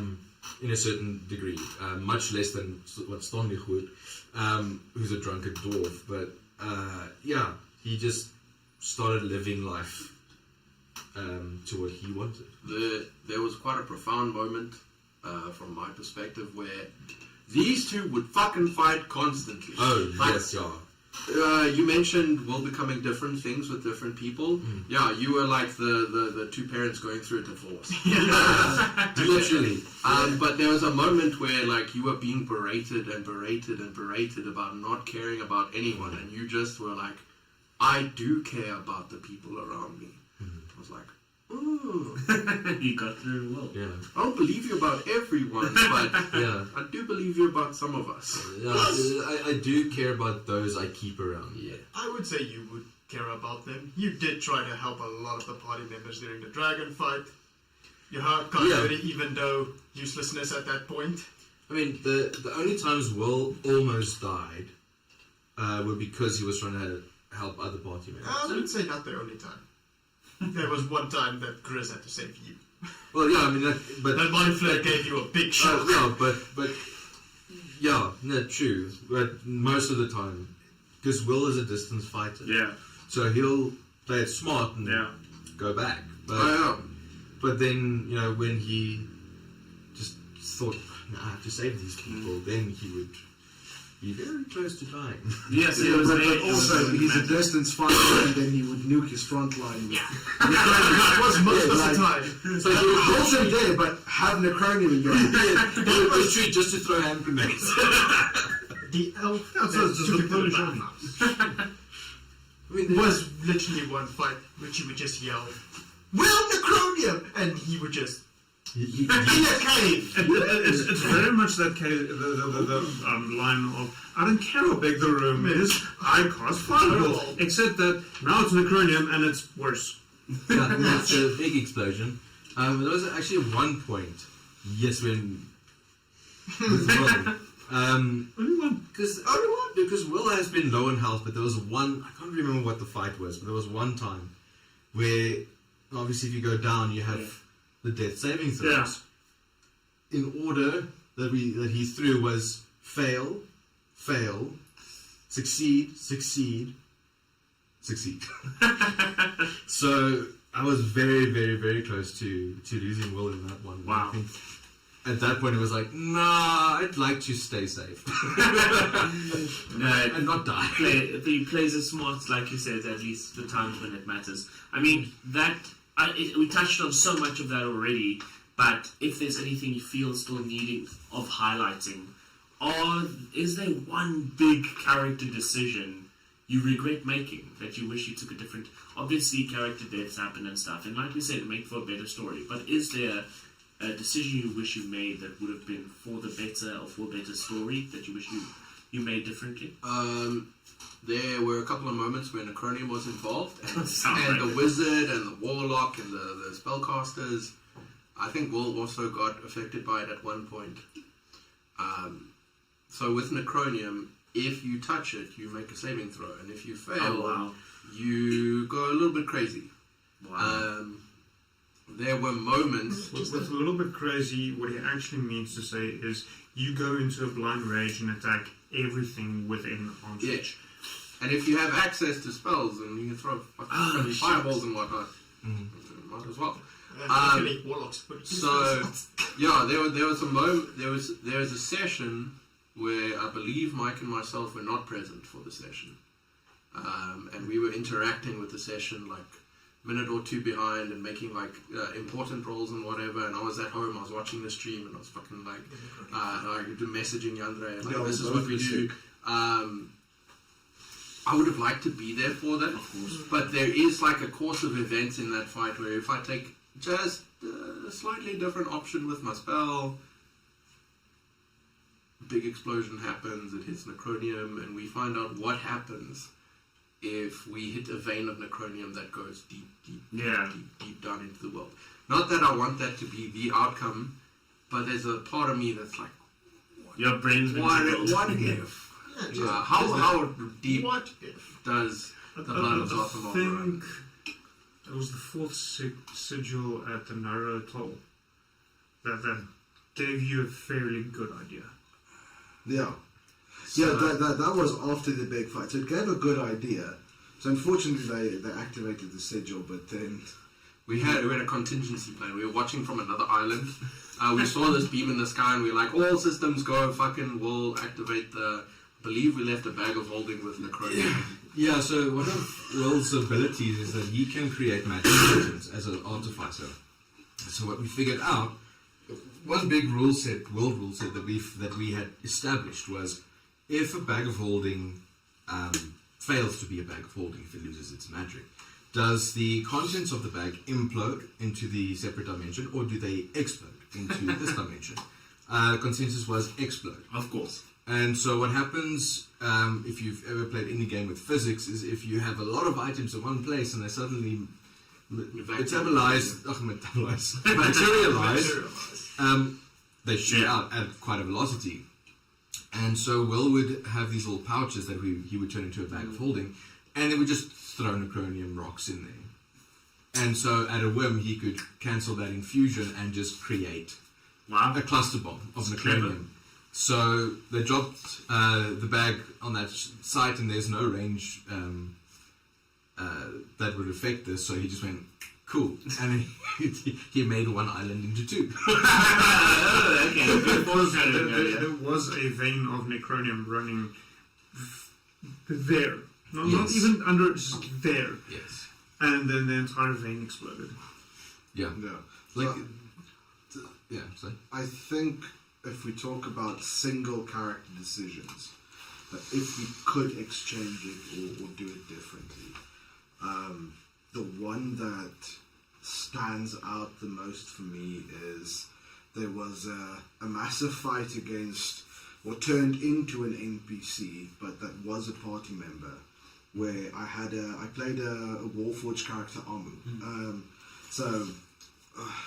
Abbreviated for Auxiliary Monitoring Unit. So she was a druid, and her whole design philosophy was create something in this world that can monitor extraterrestrial forces or any of these things.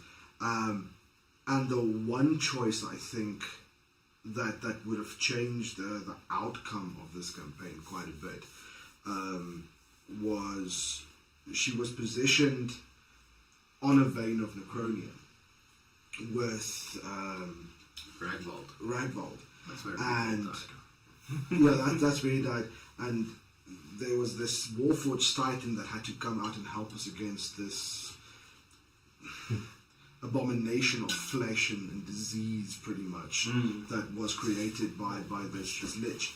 And unfortunately, this bastard stomped a vein of Necronium. And I think the decision in placement, because specifically for Amu, I remember it was so close to her surviving, and had she survived with her healing capacity, but also her summoning capacity, I think that to me personally was one where I was like, if I had not had to create Ilanil in her place, it could have had a hell of an impact on the final battle. Because then we would have something that's very fast and mobile, but also capacity to heal. Which we lacked. We had wizards and some clerical forms, but we had no real maneuverability on this massive battlefield. Utility. We had very little utility. Like we had the healers and we had the fighters and we had the damagers and the tanks, but we had nothing to really pull that together. Yeah. And armor was created to be specifically that. Yeah. The utility. Yeah. So I think for me that was the one decision why, if I could have done that different, I would have. Yeah, and I think it would have been amazing to see how the battle could have gone differently and tell these different stories, and it's also to see how the characters interact in those type of battle scenarios. Then, now we have an interesting opportunity. I want everyone to give us a single unsaid line, or even a confession, that they wish their character would have shared. What would that be? We'll go in any order. What is something that your character left unsaid that should have been shared? This might be the final time we hear from these characters. I think Lord just said everything you wanted to say. No changes. I think so. If we talk about Elenil, there's a funny moment where just before the final battle, she meets a city guard that stops her at a gate. Yeah. And I fumbled a perfect response there where he challenged her and refusing to let her in. So her backstory is she's not only a servant of the city council, which is the ruling elite of the city, but she's also a noblewoman. And I read a thing the other day that I think would have been perfect, where I think she would have liked to tell him, "Kneel, or I will find your children and teach them how to." That's good. That's good. That's a good line. I like that. That is a good line. And then for Thane, it would be if he could tell Thamudor, the things I would do to you, not even a priest would absolve. Sounds like fun. Mike's killing it. Anyone have anything else on that? So it was a bit of a rush to turn into a dragon. So you especially should have something to Fallon say. has some parting words for Virgil because he can't communicate anymore. So he would have liked to say to Virgil, "Listen, you've been my friend the longest, apart from my sister, but she's not the best friend, as you may have noticed." Yes, absolutely. Yes. And I just want to say, in a weird way, I appreciate you. You're horrible. Thank you. But I like that about you. And if we don't survive today, which Virgil did not, he's still alive somewhere off in the void, back in his home plane, which is a weird thing for demons. But if we don't survive, thank you for all the times we've had together and all the nonsense we've caused. That's good. I like it. Virgil's dead. Yeah. I think there's the one thing that was probably left unsaid to me the most, and I think it's a loss of story arc for Aurelius. If he could have spoken to the group one last time, he would have told them to find Lily and take care of her. So Lily was his fiancée. And that was something that I think we lost out as a story point. That would have been interesting, but that he would have just asked for them to take care of her. Yeah. And Samuel, did Coyote leave anything unsaid? Said every single thing he needed to say. I will poison you. Yes, that was his life goal at the end there. You will find a way. Will you do it for a Bipitachi? That's the other street. That's where Virgil pops up. That's Dixon damage, sorry. And I mean, it sounds like Will said everything he needed to say, and plenty more. Yeah, I don't think there's any specific thing that he would hold back. You know, if he didn't like someone, he would just either not talk to them or just tell them, "I don't like you." But I think his vulnerability was what he was hiding a lot at the end. So nothing to be said, but a lot to be done. Yeah. And I think where his life was going from here on was to rectify his biggest emotional sore point, his biggest failure, which was failing his party member, which became a lich. Well, what has been done has been done, and will left nothing unsaid. But there is something there's a question here which I've kind of heard the answer to a lot. Now I don't know the context, but I feel it's still valid to get an official final answer on this. And I have been told that the Dungeon Master's life is apparently at stake for how this is answered. But the big question is, and this is from the audience, they want to know, did Virgil survive the final encounter? No, he's got 15 hit points. Doesn't matter how many of those deck saves he makes at the end. He died. He was riding Will's cloak like riding a glorious steed into battle, trying to annoy the shit out of him under the command of... He had his invisible demon balls on my head. He lost you for a minute there with the blink, but he found you. Yes. Fuck. So I'm curious. Will's tactic. Is your life at stake if he's alive or dead? Okay. So your life may be at stake if seems. The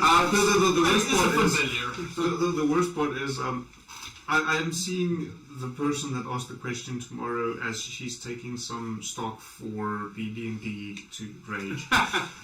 So thankfully her power is currently off, so she's not watching this as it occurs. So if I'm lucky, she's only going to find out after Rage. Well, I have no fear, and I will say it loud and clear. Virgil is dead. I will add, there's a very, very simple way to bring him back. You just have to kill Fallon in his dragon form, like completely dead, and then he will revert back to his half-elf form, and then you have to resurrect him, and then he can perform the Find Familiar spell again, and bring him back. I think the most correct answer is Virgil is dead, but not gone. Yes.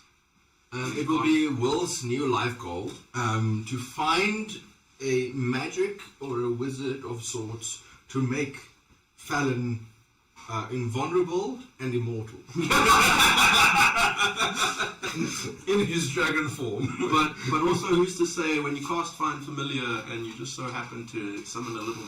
Because Virgil could turn into different things. He had the ability to change into small creatures. What's to say that a wizard in the future who casts Find Familiar doesn't just so happen to get a familiar that used to be someone's old familiar? Fun as hell, just like some wizard in the next campaign or warlock, just like, I summon familiar. Yeah, and then you cast a spell. I'm sorry, so I'm supposed to live. If I hear that voice as a new character, I will have PTSD from my Different guy. They have no idea. They can explore him all over again. That is something to keep in mind. I think it's going to be 5 minutes before he wants to kill Virgil, honestly. So next time we'll ask, did Virgil survive this time? I think I have a question here that perhaps is aimed at you, Yandere. And this question is, are there any after effects on Adomawyr from the fight? What happens to all the Necronian? So, yeah, the Necronium stays. The Necronium is there now. It's and it's been written from the beginning of the campaign to be like that.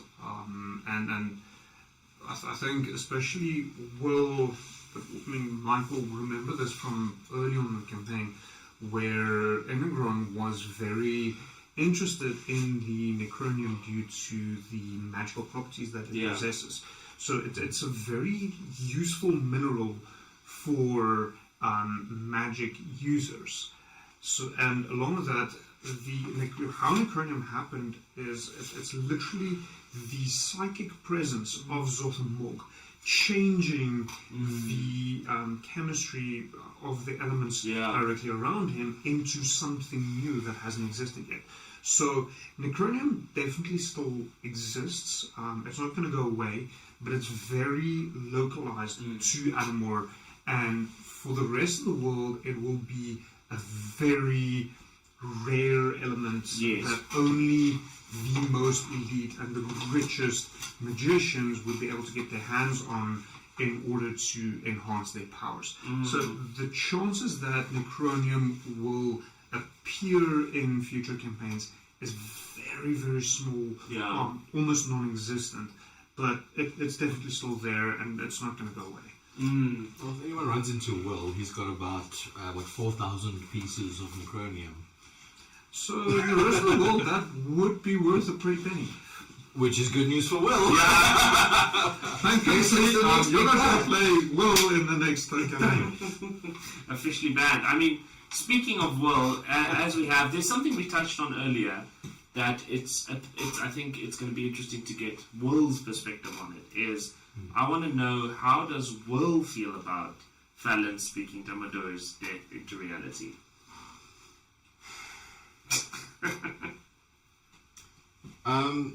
Will didn't like Fallon or Eleanor. From the get-go. Did you like it? I didn't like you either. Will bluntly didn't much care for his final party. Yes, they were comrades and he would fight with them, but I think after the battle, if everyone was alive, he would part ways with them. Unfortunately. But be that as it may, speaking of Adomawyyr's death and her actually dying, is quite a prolific moment for Will, because she is she's one of the first NPCs he encountered. It was in her tavern that he met his first party, basically. And so it's losing a part of the part of him. It's losing a part of the part of him that was more human. Yeah. In essence, making him more robotic. Which plays into that. The chest of seashells? Bringing up memories now. Chest of seashells. Fantastic. We got a chest we thought was full of magic. Oh, yeah. But what if it's trapped? What if it's a mimic? We don't want to open it in a tavern and shit. No. So we went out of town, like completely far. No one around. Okay, cool. Open.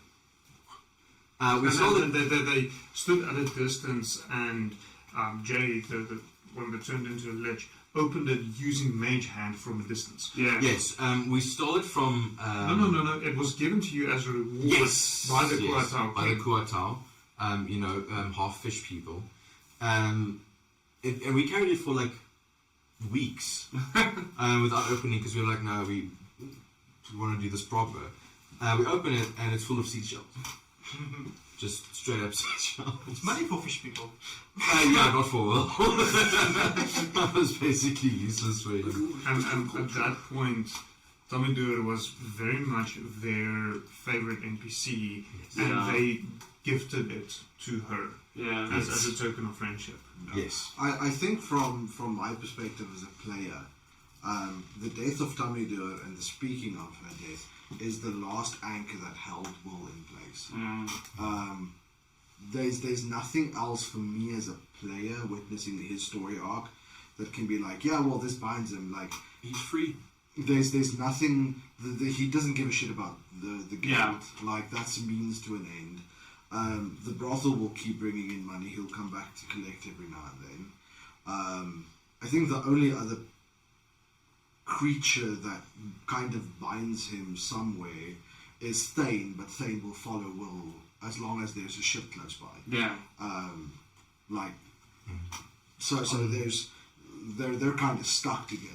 Yeah, but she's not sad about. I think his strongest anchor was Adomawyr to the city and all that. Yeah. But his next anchor would be B. Yeah. So Jay, who was one of the original party members, who was a wizard who got corrupted by necronium and became a lich. Yeah. His brother is called B. Yeah. And his brother was kind of Jay's, the player's second character. And so B is on the search for his brother, and Will, as well, he wants to try and save him, but the conflict there is that B doesn't know that Will was the one that killed Jay. Well, I mean, I'm gonna jump. I'm gonna jump ahead to a question that touches on exactly that. Is what are the chances that Will and B will join to go looking for Jay? I mean, based on what you're saying, but when I received that question, Yes. I actually thought it could be a very interesting one-shot. Actually. Specifically, if we can get Jean to join in, and then just have the two of you, and then you go on this journey to go looking. Obviously, I'll have to do quite a bit of writing to get to that point, and actually have something substantial. But obviously, you're not going to get Jay, because Jay's dead. There's nothing left of him. But I think running that as a potential one-shot sometime in the future, to kind of cement that relationship between Will and B, and then obviously, and this will be very much dependent on you as the player, and also how the session goes, but do you eventually then tell B what had happened to Jay, or do you then keep on keeping that secret until you meet your demise, which as a Warforged is not going to be anytime soon? And I think that can be a very interesting dynamic to explore in that kind of setting. Yeah, I like, because it would be, in my head, it would be two people on the same journey but by different means. So where B just wants to find Jay and heal him, but Will's like, well, I need to find a celestial way to bring his spirit back to this plane, to bring him back to life. And so will try the cosmic route, in a certain sense, and B's going to go with the material route. And it's going to get to a point where Will has to be like, well, I'm actually trying to do this because Jay is a puddle. I think that's something we can definitely explore as a one-shot, kind of off-series on another evening, and we can definitely look into that, and I'll pitch the idea to John to find out if he's willing to actually run a session like that, and then if it happens, then maybe there will be another stream, possibly in the next year or two, where we look specifically into that, and then recalling, I mean, this initial campaign. I think a lot of people don't realize this is, for a lot of us, the first time we're playing D&D ever. And I mean, I started playing D&D by beginning this 6-year campaign.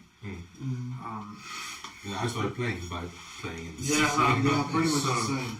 But that we can kind of keep that as a future thing, as a callback to our roots as D&D players.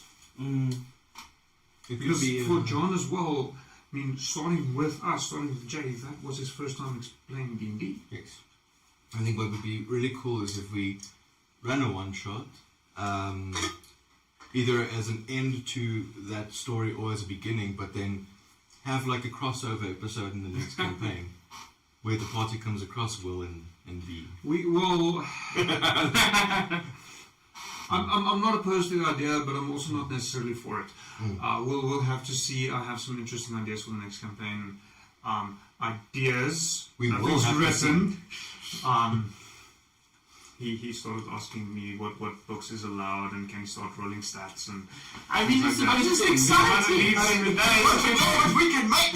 So if I kind of agree with him to a point. If we can roll stats, it gives us more leverage to actually start figuring out characters. As long as I have those numbers, I can kind of start. But we've established in my games that those numbers are actually a minor aspect of the character. Very, very. And I think what might be more relevant, and we've discussed this before, is the four of you will be running one-shots in January and February next year. You might want to focus on those before you focus on the next character. I can multitask. No, it's good. I mean, it's good to see the excitement for what you've got cooking up next. But before we get ahead of ourselves, there's a question about the final encounter. And that question, I think, Jan, you're most suited to answer is, why didn't more people die? And what are the lasting effects of fighting an Elder God? Well, why didn't more people die? For the simple reason we ran out of time. It's sadly it is an aspect of Yeah. living in the real world Yeah. and having jobs and needing to go to bed, and the fact that we also had people helping us who also had to carry on with their own things.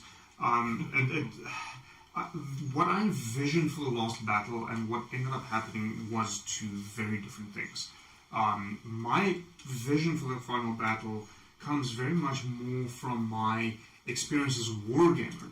And I was anticipating we're going to be moving around a lot more, and things are going to happen a lot quicker than the way they happened. And as a result, we literally got to a point of either it needs to kill you or you need to kill it.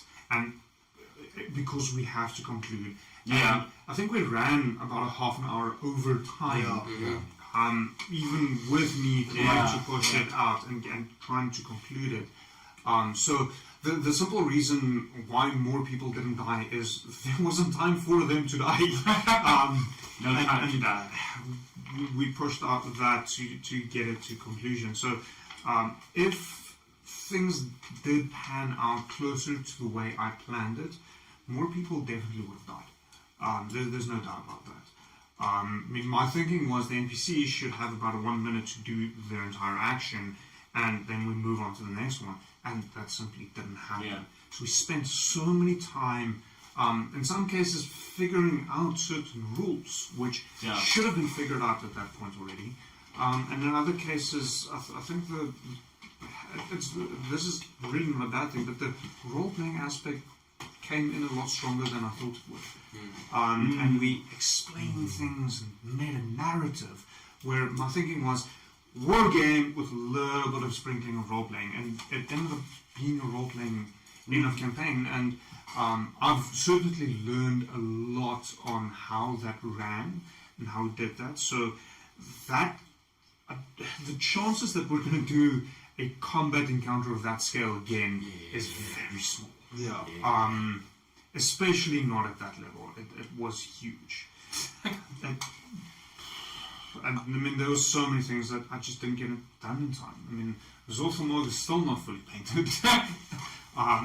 He's there behind Mike, biting him in the neck. Love bites. Well, I mean, lasting effects. Madness. I think for most people, the lasting effects we've actually very much touched on, and that is their character journey throughout the entirety of the campaign.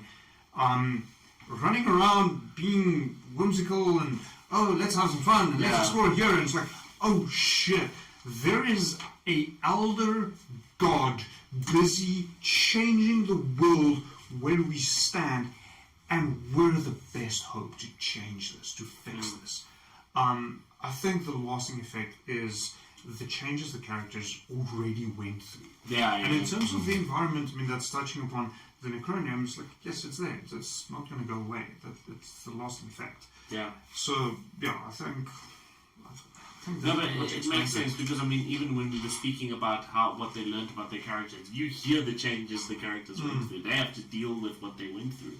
And, I mean, it sounds like they were victorious, but they still have to live with a lifetime of stories. And I think that's a big loss. Yeah. I mean, just in a simple, short answer, I'm curious, would you guys have appreciated the story more if more people died, or are you just kind of happy they didn't? I wouldn't, because my tether in the campaign died. So I shat bricks the second Eleniel went down and I started getting focused. And it was a whole round of Zothamog just focusing on Fallon the Dragon, and I ended up on 2 hit points. Eleniel was on 1 hit point, and then shit happened.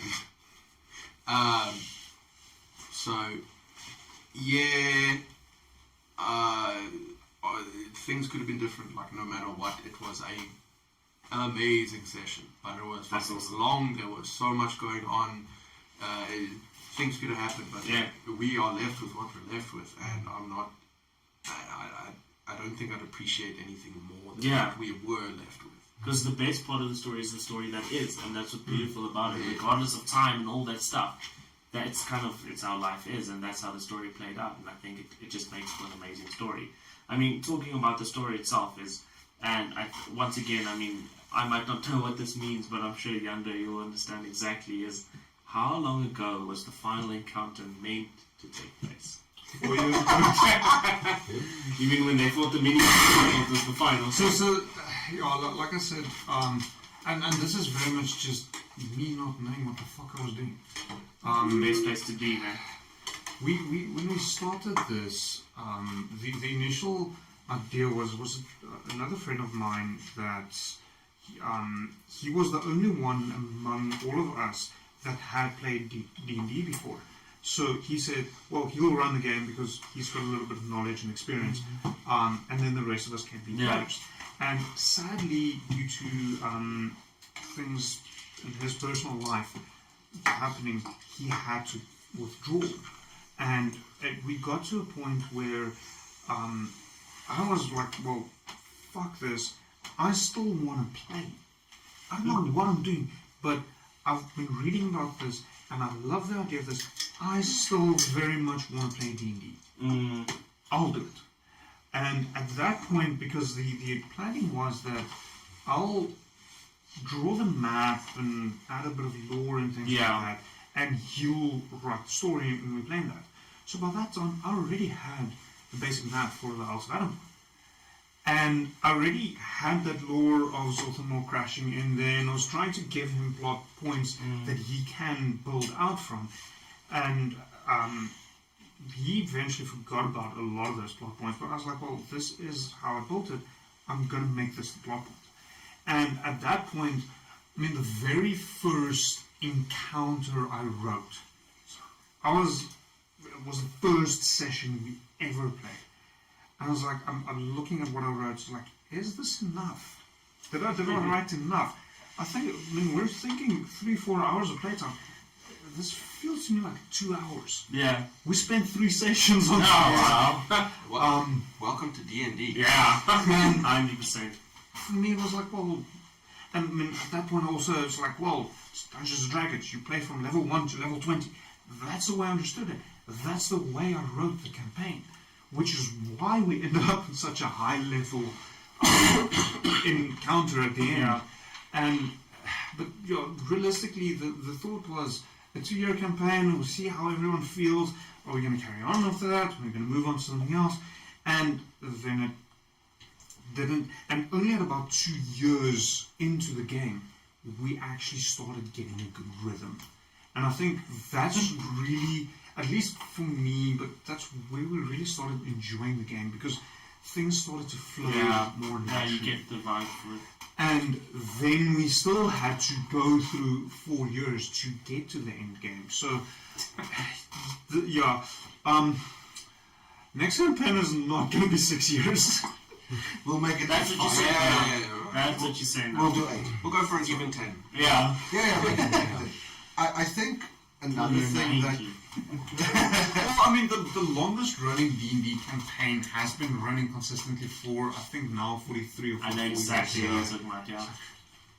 That's impressive. So, just to draw into this point, I think what a lot of people don't realize is when you get together pretty much consistently every second week with a bunch of people, you get to know them to an extent that you don't realize. And when you role play, like, I'm not saying like there was a session where Eleniel was berating Will for not caring and being reckless with the Necronium, and a lot of my own experiences came into that. But there's a point where you reach where I know enough of what their characters and they as a person will do to know how far I can push what I'm going to do. Yeah. Without reaching a personal level. I'm not saying that we never overstepped and made someone else uncomfortable. Sure. Yeah. There were definitely scenarios where we very much lost it with people. Well, I very much lost it with players. Yeah. With the way they acted. But I mean, so we all kind of stepped in that hole every now and then. But it's around year 2, as Yandere mentioned, that we kind of got a good feel for each player, and we got an idea of whose strength whose strength was where, whose weakness was where, when to push a subject, when to let go. And that, for me, that was part of the most fun, is not necessarily the game itself. Like, that was amazing throughout. But it's getting to know each of the players around me to the point where it feels almost like the characters have known each other for years, not just the players. Yeah. That's super fascinating. I mean, I love, that's one of the best aspects of D&D, and especially long-running campaigns, is you're playing this dual game of getting to know the person and the character, with your person and your character. And you have to balance that out to get that synergy going. Yeah. I think also adding onto Mike and I mean, pertaining to the earlier question of the lasting effects, we've already, and we've announced this, but we're already planning Campaign 2. Yeah. Campaign 2 chronologically follows Campaign 1, which means that even though it is this tiny island and it was kind of centralized around there, the fact that Necronium exists now can potentially have an effect, and there will be lasting effects that slowly dissipate as the travel resumes, because for the last about 2 years of the campaign, there were almost no travel by water due to how dangerous it was. The only thing, Now that Zorthamorg is defeated and the oceans isn't attacking the land anymore, travel by ship can continue. And the story of what had happened at the Isles of Adomawyr now has the opportunity to spread around Eraba, which means that what had happened in the past 6 years, these events, can have a lasting effect on the next campaign and hopefully the campaign after that and after that. Because I'm not planning on stopping here. I mean, this is the end of the beginning. This is the end of the very first campaign. That's it. I'm planning. This is the end of the introduction. I mean, like tutorial I said,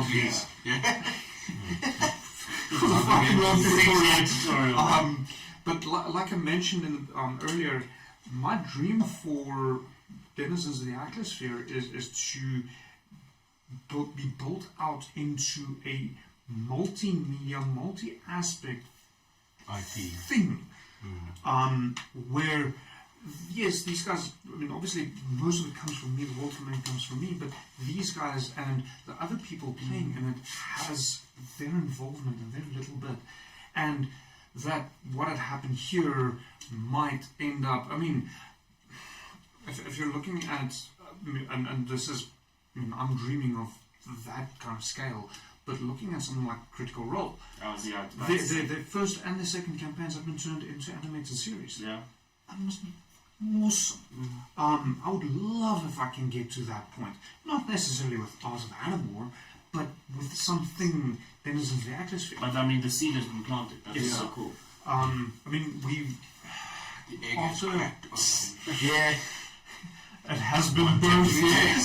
2 tentacles. You just need to roll 100 on that bean, and it's awesome. I mean, after Comic-Con last year, me and 2 other people got together and we discussed the possibility of running a game at Comic-Con, a D&D game at Comic-Con. And the big argument between the 3 of us were, because we're all 3 game masters, which one is going to run, because the one, I mean, all of us would love to run it, and the one would run it in Faerun, which is the official D&D universe, and the other one would run it in his homebrew universe, or world more, not universe as such, and I would want to run it in my universe, and I kind of made the argument of my universe and the multifacets of it, but we also had different ideas of how it should be run, and the one says like, oh no, but I want like the shaky cam, someone standing with a camera, and it's very rudimentary, and the one guy's like, no, if we just have a few people sitting there and we can enjoy it, and there's fixed cameras and everyone can see what's going on. And I sent them short of a stadium of people singing the intro song to Critical Role just before they started playing. It's like, this is what I want. This is where I want to be. Yeah.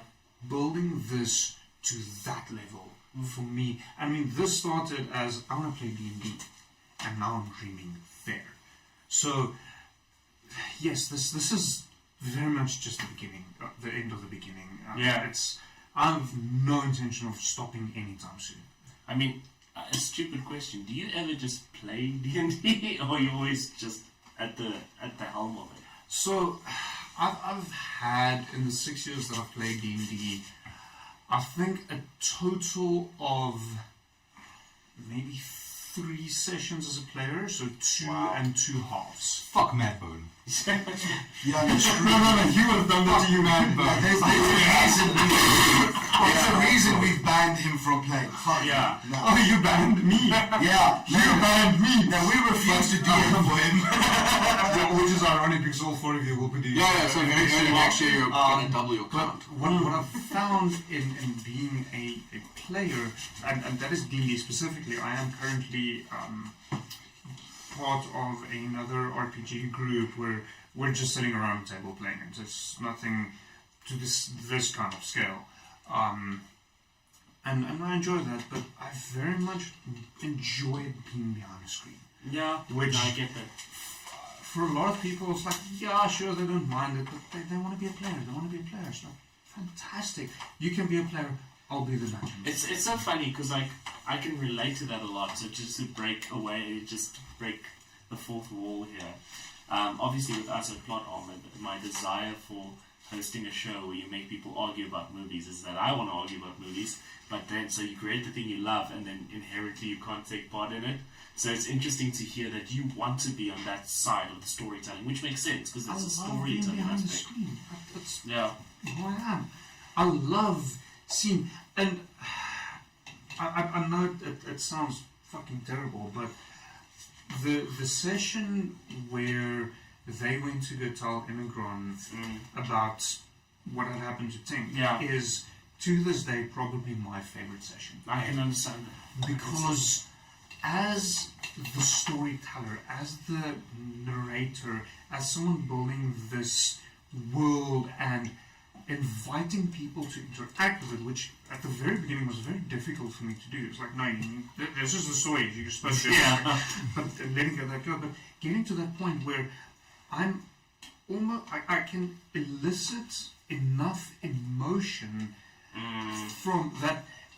I almost got full-grown men to cry about something that literally exists solely in our collective imaginations. Yeah. I love that. I think that ties in perfectly to the earlier question of what we discovered about ourselves and our characters. It wasn't the moments of utter fuckery and shenanigans that really did it for me. It's the darker moments that kind of is the mirror image into an alternate universe, like staring through a portal that this happens in daily life. It's the darker moments of the moral choices.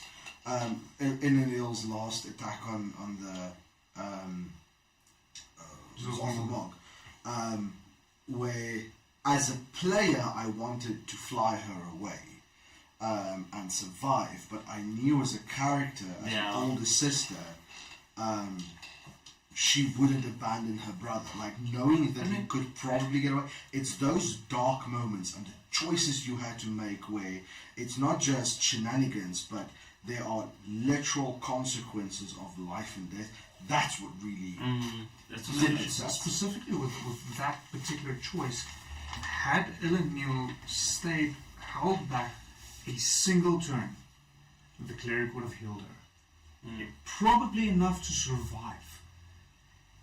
And it didn't happen. And that one decision could have changed the outcome of that battle so drastically. I mean, that's a perfect segue, because the question is, what would a total party kill have looked like for the story in the second? So, like, let's imagine a world in which everybody dies. Turn one, Zothmog goes to the boat people and just blows them up. And then Cetri goes to the city and just blows them up. In one sense, it would have been absolutely devastating. And in another sense, it actually wouldn't have been that bad. the thing is, if you are on Adomawyr, if you're a part of that collective of islands, everyone would have died. End of discussion, no two ways about it. That island group would have been absolutely and completely ravaged. There would have been nothing left. But due to it being so isolated on Eraba, Zotham probably, after doing that, he would just have flown back into the void and disappeared. Yeah. He would not have, because even though he is a elder god, if you're aware of the mythology of Denizens of the Atmosphere, and how the primary gods came to be, the war in the heavens, all before the forging of the atmosphere, Zotham would not be aware of the other aspects of Eraba. He might have passed some of the other planes of existence and sowed some chaos there, but he isn't aware that there is potentially other places to destroy around Eraba. So from that point, after destroying everything there, he would have just disappeared back into the void. He doesn't carry that. He's just a baby. I mean, there's the possibilities there that, I haven't entertained the possibility, that thought, because it wasn't necessary, but that even the gods might have intervened and then banished him back to the outer fringes of the void again, where the rest of the elder gods are. So, yes, it would have been devastating looking at the Isles, which has been our life for the past 6 years. In the greater scheme of things, it wouldn't have been that bad. No, but I mean, the good news is that didn't happen, and this party succeeded in their goal and slayed this great beast.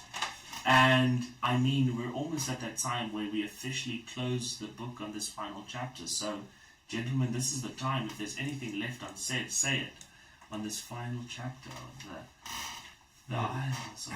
No, I was actually fully intending for Will to die in the final encounter. Even me. Trust me,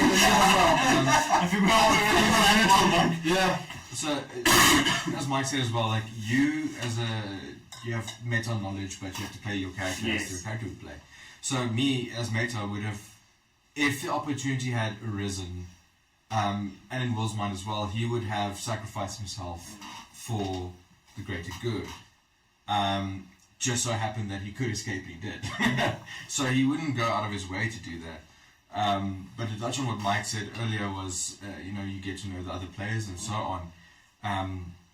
And a funny way where he likes the darkness, the real moments of it. Yeah. I am the complete opposite. For D&D as an escape of that for me. So I get to learn the other players have meta knowledge to fuck around. So there's nothing that quite tickles my brain as knowing meta knowledge, like this NPC does not like X. My character doesn't know that this NPC doesn't like X, so my character will do X.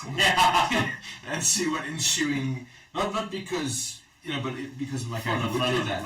It's not like I go pushing for that, but my character would go that route, not having the knowledge.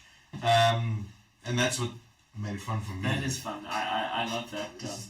The bathhouse was like... I mean, I also love doing that. I obviously just played a one-shot, but I'll never forget that for some stupid reason, for the one-shot I played, I chose to play a very unintelligent character that struggles to pronounce anything over 2 syllables. So I would annoy the shit out of everyone else by every time we get to a 3-syllable word, just take my time figuring out how to pronounce it, and they hated it, but it was the most fun for me out of that whole campaign. That's what you can actually go watch that. That's what you can tell on YouTube. That's what made it fun for me to, in a sense, with Will near the end, was that I'm going to do my thing. Yeah. If you'd like to be a part of my thing, you are more than welcome to, but I will not wait for you. Yeah. Thank you very much. Because it's that what you said. Like, you play a character with all of their faults and favors, and if you get to annoy someone just a little bit with that, it just makes it more fun, because you can see, it creates conflict, but it's not a dark conflict. It's a light-hearted. Yeah, I created Eleanor specifically to be a thorn in their side. I mean, Eleanor is the reason why. I, as a player, we had to in the one session I had to stand on the bench. Yeah. One session. We had 2 sessions where we did that, but it was the first time we did that because the actual height difference. Oh wow. Because Eleanor was what? Eleanor was 5'4". 5'4". Will is 7'3". That's awesome. I had to literally stand on the bench but now that was the barrels was the best one for me because now here I am enacting Will trying to drag, like hundreds of liter big barrel, and Eleanor's like, drop it. He's like, whiskey. And he's like, no, we don't want that right now. He's like, what? Come on. And like that was the best. Yeah. So like it was a conflict that almost ended the campaign. Actually, the most fun I had was seeing the DM panic. I got a message and it said, sorry, it's supposed to be a detergent to get you to stop fighting. Stop blow up everything. So remember we mentioned that that it took 6 barrels of this whiskey to finally kill Zethelmog. We were in a room of 8. She tried to blow it up with firebolt. Luckily didn't succeed. Samuel said, I will place a bomb. I threw a bomb. Yeah, he threw a bomb. So that everyone can see while these two were fighting. So that we will eventually run out just to help the situation. Wow. I was very stubborn in getting my whiskey because each one of these barrels is worth probably like 1,000 people sacrificed. So I'm like, hello. So if those exploded, party dead. So we did get close to a TPK. Multiple times. But like Samuel, he made the DM really because he's like, I'm throwing a bomb in that room. It was less of a bomb and more of a firecracker actually, so it didn't do anything.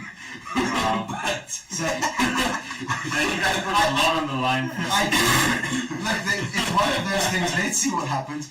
But they reached the point where, and I can say this in all honesty, it was a little bit of meta, where Eleanor would have been like, oh, for fuck's sake, just load this shit and get it done with. And then I saw Yandra's face of absolute despair at Eleanor's attempt to cast a fireball into this room. And I was just like, for context, this was, I think 3 or 4 sessions ago. It was it was a 6-year campaign leading up to this pinnacle.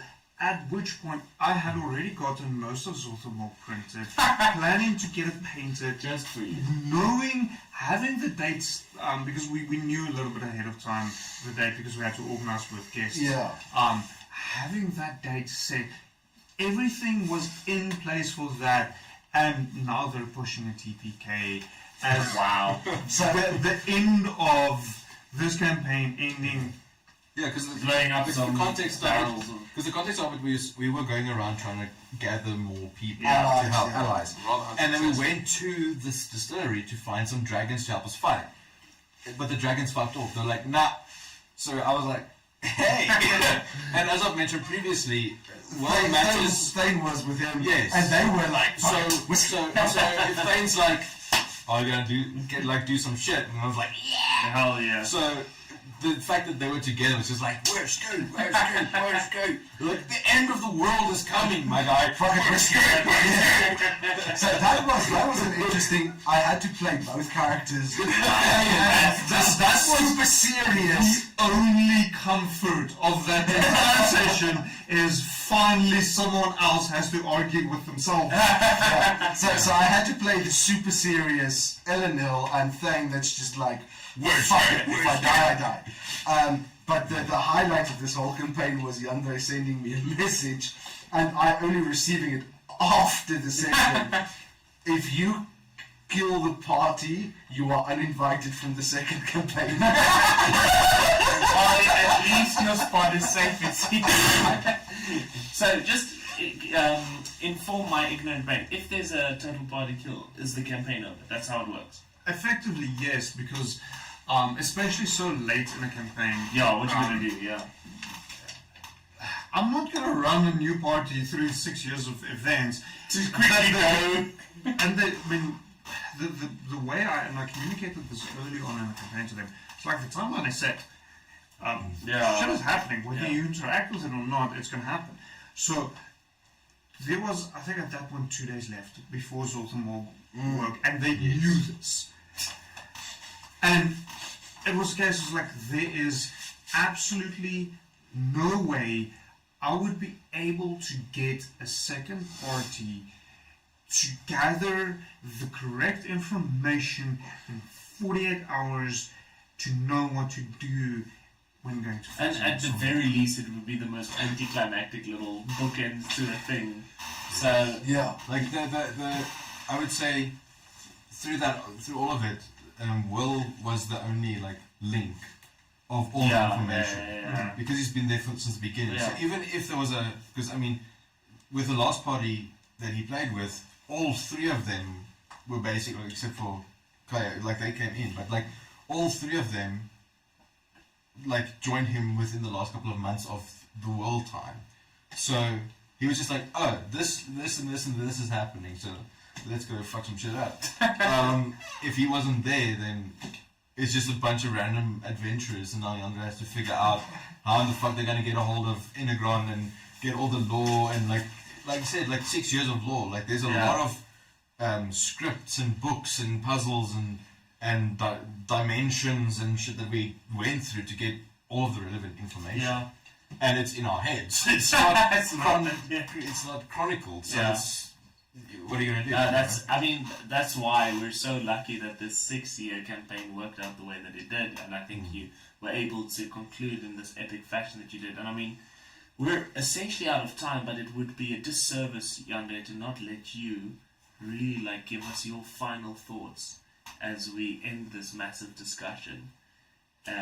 Okay, you're all a fucking bunch of assholes. Not me. No.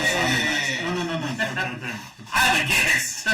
You're a guest, and we're very happy that you're here, and we would love it if you come and do that again with the next session. These guys are a bunch of fucking assholes. Okay. Let's do this again. Yes, 100%. The more you play, the more asshole you become. Yeah, so I think the one thing that I will leave my players with, so along with that, we will be getting a 5th player in the next campaign, which I think will bring a very nice balance. I am playing with her in the other game, and I really enjoy the way she role plays. So I think it'll bring a good balance, and then it's not a fucking sausage fest. Oh yeah. But the one thing I think I will say to you as players, I am unsure if I will be able to attain the scope of Isles of Adomawyr in the next campaign. It's okay, we don't need it. We'll just walk around with whatever you give us. There were prophecies, there were massive creatures, there were things hinting towards this from literally the very first session we played.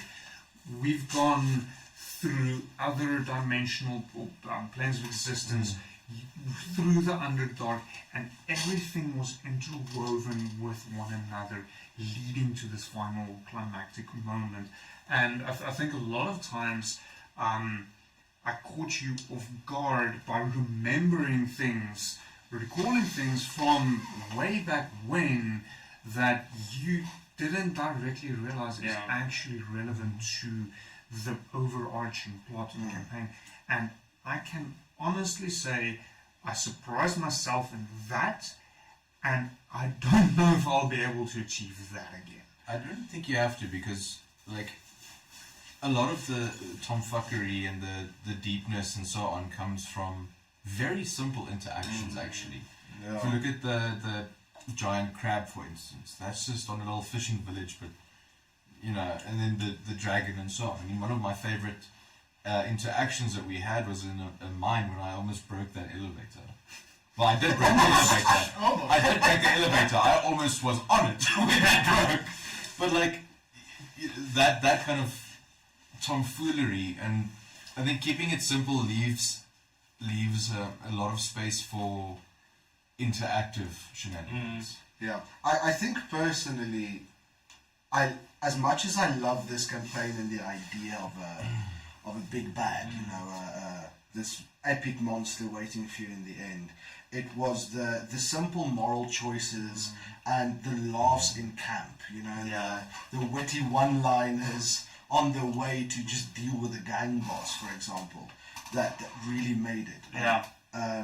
It's. I like the breakaway from reality, but I also like the way it ties in, and it's in that little moments like a playful shove that ends with someone face planting, or a retard trying to jump on the back of a dragon and leaving a crater in the hole. We were yet to touch on the well-shaped crater. It's that type of little interactions that made the campaign memorable, like the epic boss fights. And I remember in the Arakokra village we also had a type of war game setup where each kind of controlled a group of infantry, and we were having this battle. That's where we faced the first big bad. Yeah.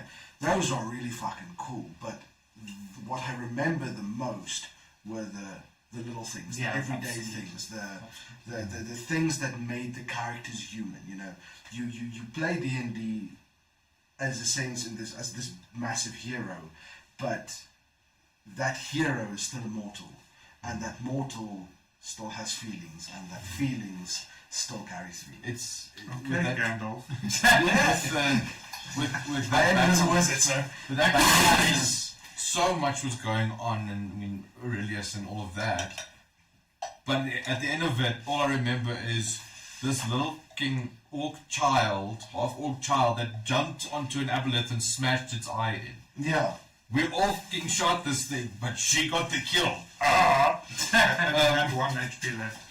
Yeah, literally, just hammer to the eye, dead. And that was the only attack she did for the entire combat. Yeah, because it was too far away. There's so much of the small stuff that you've given us. Like, for instance, the aboleth mucus. Do you know how much shit I could get up to with that, which I never got a chance to do? Just, splashing some aboleth mucus on some random people. Have a bucket.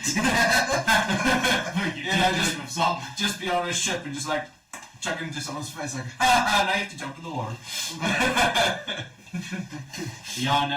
It's really cool to hear the stories, and I think, as you allude, even though that might not be at the scale it is, the core memories, the amazing characters, and the awesome interactions will prevail, even if the whole campaign is just a drinking competition in the tavern. I'm sure they'll come up to something crazy. Oh, yeah. Well, I know it's to ruin it for you.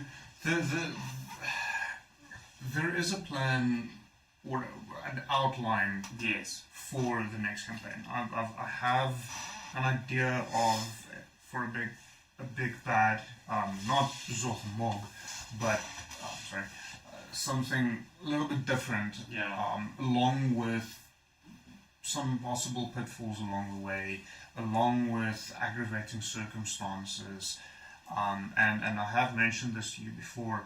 I will be spending December largely fleshing that out, and then giving you all a write-up of this is the setting, this is what's going on, this is where you are, these are some of the aggravating circumstances you are aware of, in order to help guide you build a character that will function within this environment. And that's why I don't have an answer for you. Well, why I tell you no, you can't roll stats yet, and why I tell you I don't have an answer for the books yet, because I haven't actually gone and looked through that stuff, simply because my time hasn't been kind to me. But when we get to that point, we will be having a kind of session 0 live where we will be rolling those characters. But at the same time, we'll also be having offline conversations regarding your new characters, seeing what the stories are. Rhiannon hasn't experienced this because we didn't do that at the beginning of the campaign, and he never had a new character. But the three of you experienced the conversations where we delved a little bit into what it is that you want this character to accomplish, where you're coming from, and then working that into the world. We will be having those conversations, some of it offline, and depending on how things happen, the campaign might have a much slower start with not everyone present at every single session for a few sessions until you all come together and then start playing. That is a possibility that exists. So there's a lot of different things that I want to explore regarding future campaigns and the way we do things. So while it's not going to be this epic, you've got this huge monstrosity and there's prophecies and everyone in other dimensions knows about this and you need to go destroy sigils everywhere. It's the one thing that I can tell you that is a lot of it is based more on folklore. So European folklore taking a lot of those aspects. So much smaller villages and people telling stories around the campfire about the shadows beyond the reaches of the fire's light. We'll be delving a lot more into that. So that part I do know, and that I am willing to share with you now, but I'll flesh it out more and give you some more details. Hopefully soon. But that is a little bit of a teaser of what you'll get, and I'm sure there'll be a lot of it changing and developing as this crazy brain works on it. But that is a close on the epic 6-year campaign, and there's a lot of this is as that was the end of the beginning. This is just the end of beginning of the processing of everything that happened, and there will be a lot of sleepless nights about what you should have said, what you shouldn't have said, and just processing the campaign as a whole. I think on behalf of Yande, just for everyone else on the other side of this that came along and enjoyed the journey, maybe in parts, maybe in the fullness of it being online, there's a great thank you to those, and look forward to what's to come. But that's the post discussion. Any last words, or we leave it at that and leave them in mystery and excitement for what comes next? I think the one thing that I will still add is a anthology campaign that I'm prepping for next year. That's a good idea. Which these guys will be involved somewhat, but more on an individual scale. Cool. It will still be within the atmosphere, but it won't be the primary campaign with these guys. So it's an anthology series. I'll be getting a group of different people. I have teased on this before, but I'll be getting a group of different groups of people coming in and playing characters. Plot Armor is one of those groups, so watch out for that. But that is very specifically centered around none other than Slayer. And what I will say now for the first time ever live is one of the first sessions of that will actually be with the guys making Slayer themselves. With the owner, I'm assuming his wife, and then I'm not 100% sure who else will join on that, probably the marketing girl and the distribution guy. But 4 of them will be coming in. And I'll be running a D&D session with them surrounding the stuff that they make. I'm very excited for that. I'm assuming you're very excited for that. You've been talking about it for a while. I know that excitement's been brewing. There's a lot that also needs to happen for that, and that will become a larger aspect of Irraba specifically as a whole. I'll drag you guys in for a few games, don't stress. But all of that, obviously, keep an eye on the Instagram and all the socials to see more of those announcements and when they're ready, as I'm sure Yande is very excited to share. But for now, that has been the discussion on this massive campaign that is finally over. you can finally rest easy and go play some putt-putt on your Wednesday evenings now. Go drink some mead in some pub that exists in this world called Earth. And until next time, this has been Yande's Game Story with these 4 great players, and I'm sure you will see a lot of these faces very soon, but not that soon. Give the man a break. He needs to rest. Goodbye. Bye-bye. Bye.